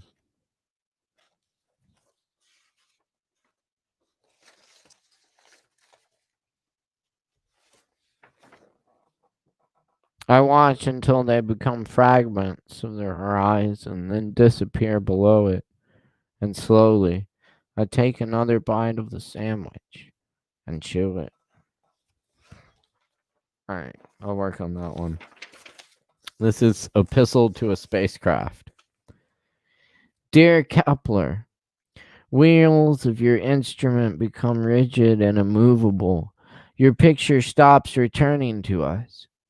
From us you depart with the idea of us, a tiny pore, a pocket containing terrestrial bacteria. Even when we come in peace, what we can't see on our breath and blankets destroys what was already there. Now you are the famed explorer on a journey too far to return from. No more doves or bottles to carry reports of wonders home. No blue horizon welcomes you. Perhaps something will find you. Are we to imagine you, a piece of us, forever adrift, past the solar winds deep and deep? Do you remember the sound of a newborn crying? You find 1,000 exoplanets, never a home.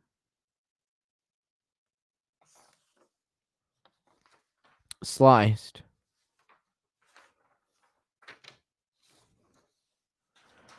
The sound of an airplane. I watch a coyote walk to the end of the railroad track at dusk. The trees grew tall since first I came here, or I have shrunk. I carry suitcases, though the train has left. I eat a grapefruit for lunch. I had to jump several times to pluck it from its branch above a desert where it rains once a year. Tattoo Room, a found poem. Tattoo room for rent behind Denny's on Patton. Tattoo room for rent, or could possibly do commissioned base pay. Must have own equipment and be able to get health department inspection. Give us a call. Ask for Dale or Jerry. Thanks.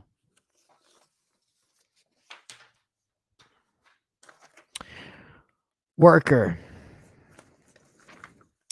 We mix up the days but do the same thing. Pour, serve, clean, serve, ringing, punching, serving, calling, crying, serve, steady, serving. How may I help you today?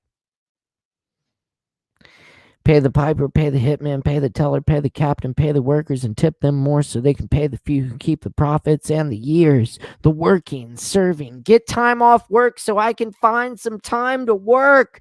Serving, building, destroying. My pleasure irrelevant. Pay for your bills, spend them their paper. Buying, selling, serving machines, serving the struggle. Serve the few who shoot the building. Serving air, selling nothing. Serving empty baskets. Bread with your empty building standing empty, but you can't use it.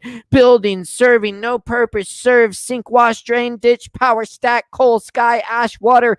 Serves, make, serve. Wish, boundary, serve, warning, mail, missile, fail, blue coated, nothing, red water, working, serving, excrement, serving, chicken, eggs, serve, excrement, serving, workers, working, no school in sight, burning rubber trees, mask, server, phone face, no one, dispatch, watcher, weather, warning, servers, serving, warning, who is queen, who is king, who is country, who is people, serving the wayside, the underneath clay pots in the yard, empty dog, master, serving, working, running above ground, serving matchsticks, serving playing cards, serve me, serve you, run, you work, you tell, you hit, you off, tell you, churning, restless, worker, churning and sleep, working, empty, serving, empty, serve sky, serve canyons, serve wind, serve empty mailboxes, serve tomorrow, and the next day, and the next day, and the next day, and the next day, and the next, please. I think I've ever read that right. Aftermath of the workday. I've dog chased the years, cafe life, small and large, dreams set aside for industry weekend, still keys, blank pages, slice of a void to fill, still leaves and fall, the demands of the day done. No time left to find metaphors in the unmoving trees, sound of cars on the highway used, all the withered plants used, not a single species of bird left to call into this used poem.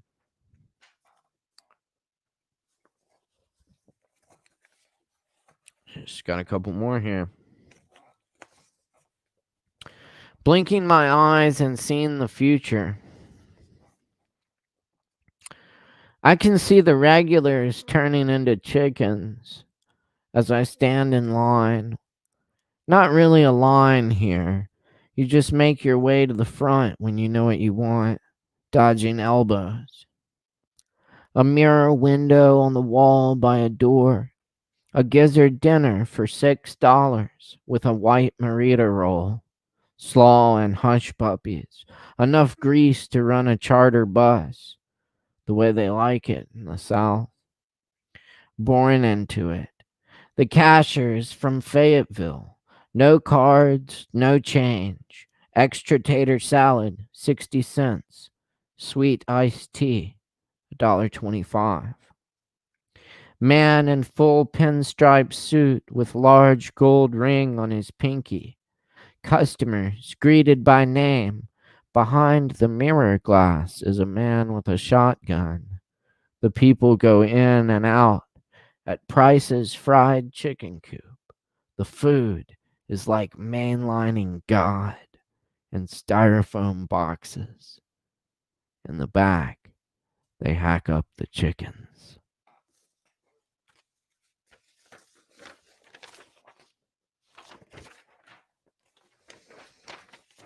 All right, this one's called Missing Man Formation.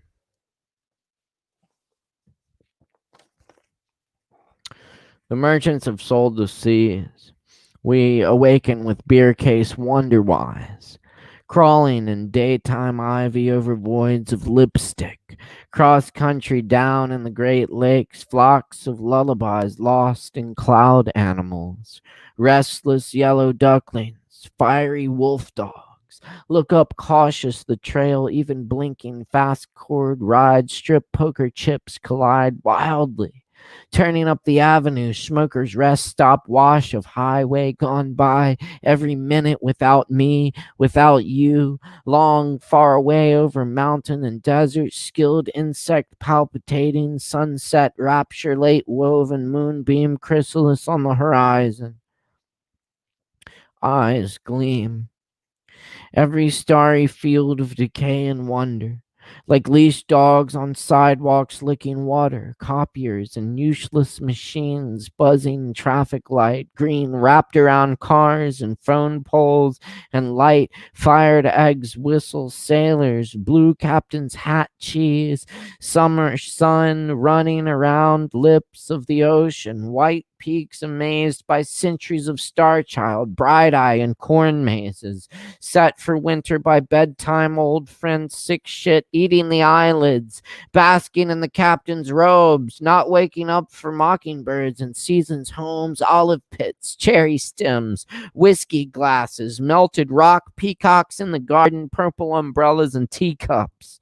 Rings, folded napkin, drawing ink blotted faces with tears, give arms to enemies, armed with fingers tying shoelaces on faces and books open to blank pages and giraffes hiding in urban plains, window washers peeling lions loose in the human zoo, violins in rain, phrasing pursed lips, eyebrows locked, trembling the strings, damned rivers elope here, strange winds take vacations here, a ragged old man cries for you in the streets, unseasonably bleak fog rolls over the mountain, rolls over the earth like a hand, a stern hand, pressing the temples of the land, parched, brown, same refuge forsaken in different places, idiots running the gamut, which is controlled by those behind curtains, deep black rust, open daisy jumpers from airplanes, foil curtains, blown sheets noisily, oil on the water of our time ticking and slipping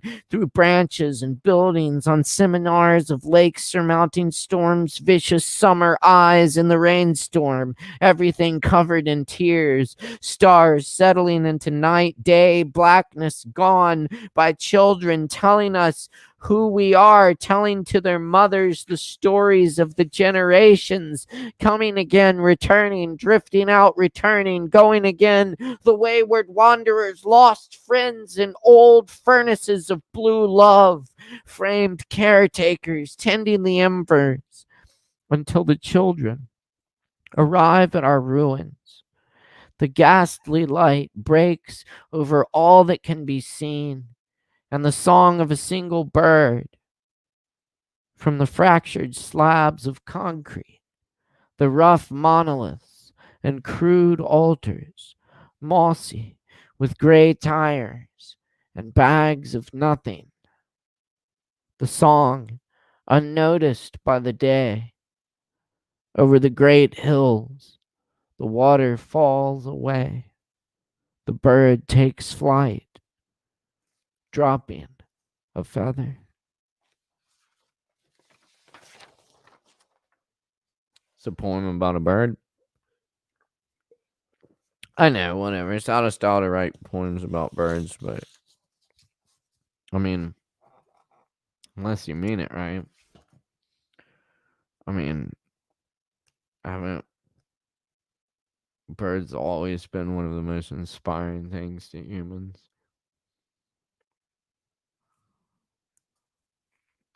I know, I still find them incredible.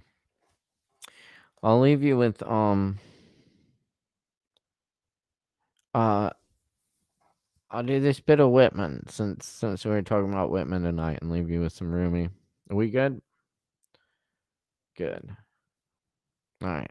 Thanks for tuning in tonight. Really appreciate y'all. It's been a great night. This poem was written in 1856. This is a piece of this poem. And thanks for the comments. Damn, y'all. Really appreciate it. Thank you. Y'all are awesome. All right. I'm going to do these last cover poems as we do, and I'm going to get out of here. Thanks, y'all.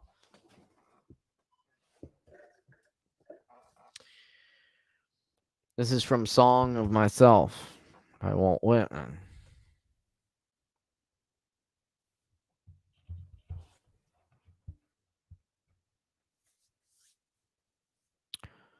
A child said, "What is the grass?" fetching it to me with full hands. How can I answer the child? I do not know what it is any more than he. I guess it is the flag of my disposition, out of hopeful green stuff woven. Or I guess it is a handkerchief of the Lord, a scented gift in remembrance or designedly dropped, bearing the owner's name in some way in the corners that we may see and remark and say whose. Or I guess the grass itself is a child, the produced babe of vegetation. Or I guess it is a uniform hieroglyphic, and it means sprouting alike in broad zones as in narrow zones, among black folks as among white. Kennock, Tuckahoe, Congressman, Cuff, I give them the same, I receive them the same. And now it seems to me the beautiful uncut hair of graves. Tenderly will I use you, curling grass. It may be you transpire from the breasts of young men. It may be if I had known them, I would have loved them. It may be you are from the heads of old people, or from mothers, or from the offspring taken soon out of their mother's laps, and here you are, the mother's laps. This grass is very dark to be from the white heads of old mothers, darker than the colorless beards of old men, dark to come from under the faint red roofs of mouths. So after all, I perceive so many uttering tongues, and I perceive they do not come from the roofs of mouths for nothing. I wish I could translate the hints about the dead young men and women, and the hints about the mothers and the offspring taken soon from their laps. What do you suppose has become of the young and old men? And what do you suppose has become of the women and children? They are alive and well somewhere. The smallest sprout shows there is really no death, and if ever there was, it led forward life and does not wait at the end to arrest it and cease the moment life appeared. All goes onward and outward. Nothing collapses. And to die is different from what anyone supposed. And luckier. Has anyone supposed it lucky to be born? I hasten to inform him or her it is just as lucky to die, and I know it. I pass death with the dying and birth with the new washed babe, and am not contained between my hat and boots, and peruse manifold objects no two alike, and every one good, the earth good, the stars good, and their adjuncts all good. I am not an earth, nor an adjunct of an earth. I am the mate and companion of people, all just as immortal and fathomless as myself. They don't always know how immortal, but I know. For every kind itself in its own. For me, mine, male and female. For me, those that have been boys and that have loved women. For me, the man that is proud and feels how it stings to be slighted. For me, the sweetheart and the old maid. For me, mothers and the mothers of mothers. For me, lips that have smiled, eyes that have shed tears. For me, children and the begetters of children. Undrape, you are not guilty to me, nor stale, nor discarded. I see through the broadcloth and gingham, whether or no, and am around, tireless, tenacious, acquisitive, and cannot be shaken away.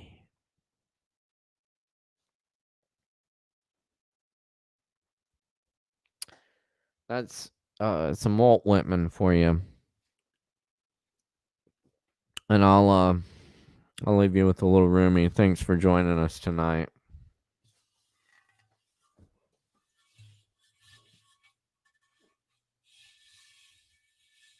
Dust this thing off.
Out beyond ideas of wrongdoing and right doing, there is a field. I'll meet you there.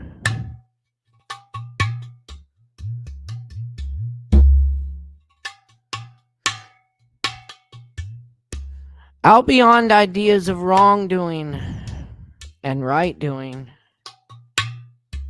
there is a field. I'll meet you there.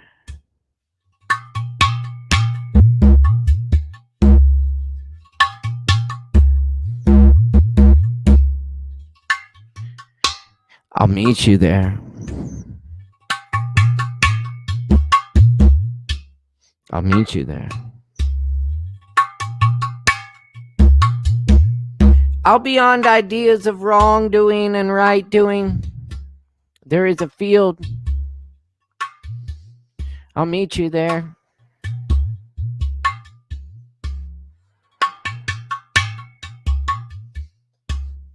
When the soul lies down in that grass, the world is too full to talk about. Ideas, language, even the phrase each other. It doesn't make any sense.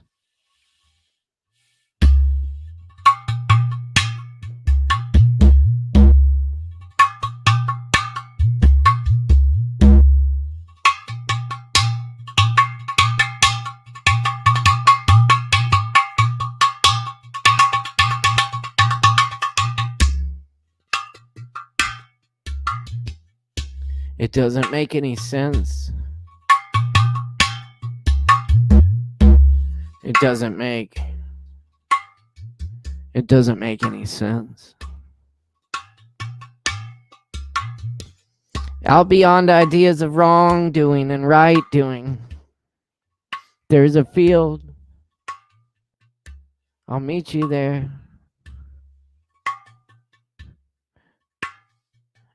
Out beyond ideas of wrongdoing and right doing, there's a field. I'll meet you there.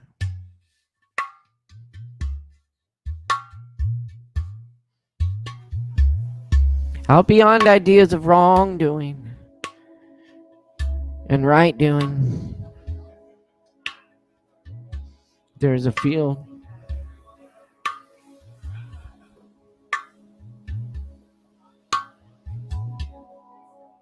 When the soul lies down in that grass, when the soul lies down in this grass, the world is too full to talk about. Ideas, language,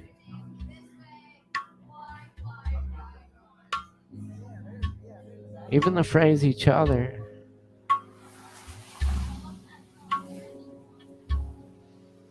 Doesn't make any sense.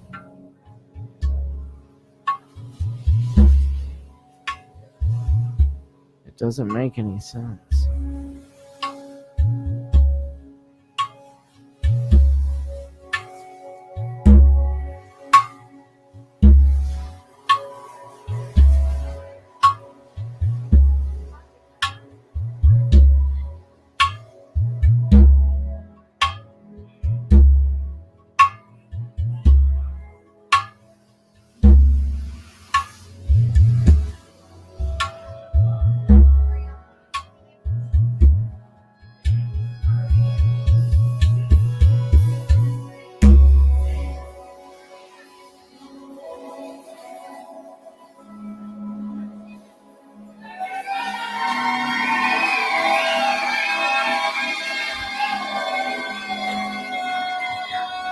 Thanks for tuning in to Poetry Open Mic Asheville.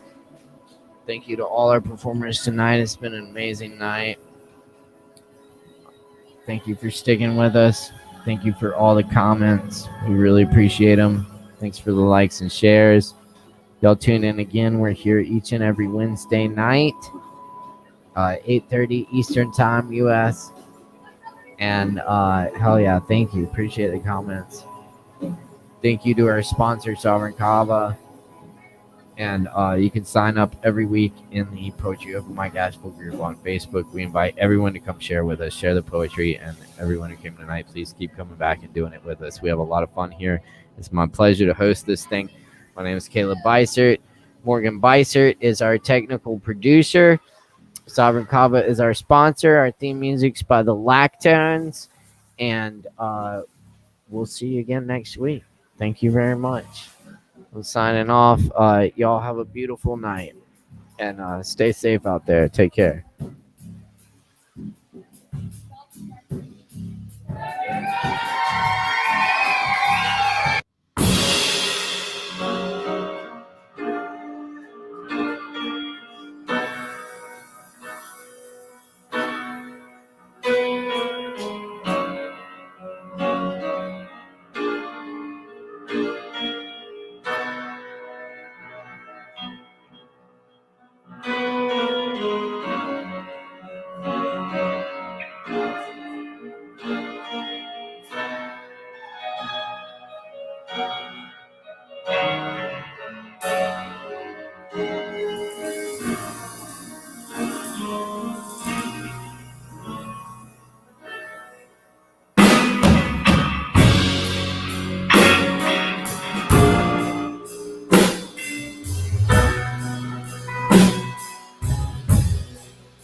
Sitting next to someone ain't the same as being with someone.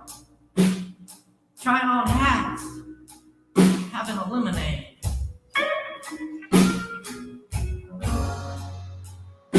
The expressly dull times, my darling, your friends liked me more than you, I suspect. Loyalty is sometimes taken for granted.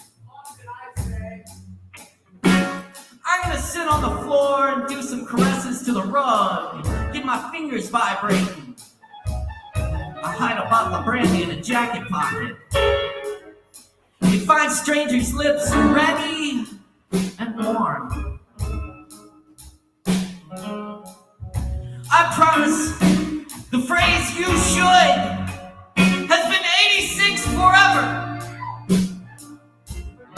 Ice cream's on me next time.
James Brock on percussion, Caleb Beissert also on percussion and drums, Rob on the bass, Chris on guitar, I'm Max. Thank you, Austin, Texas, wherever you are.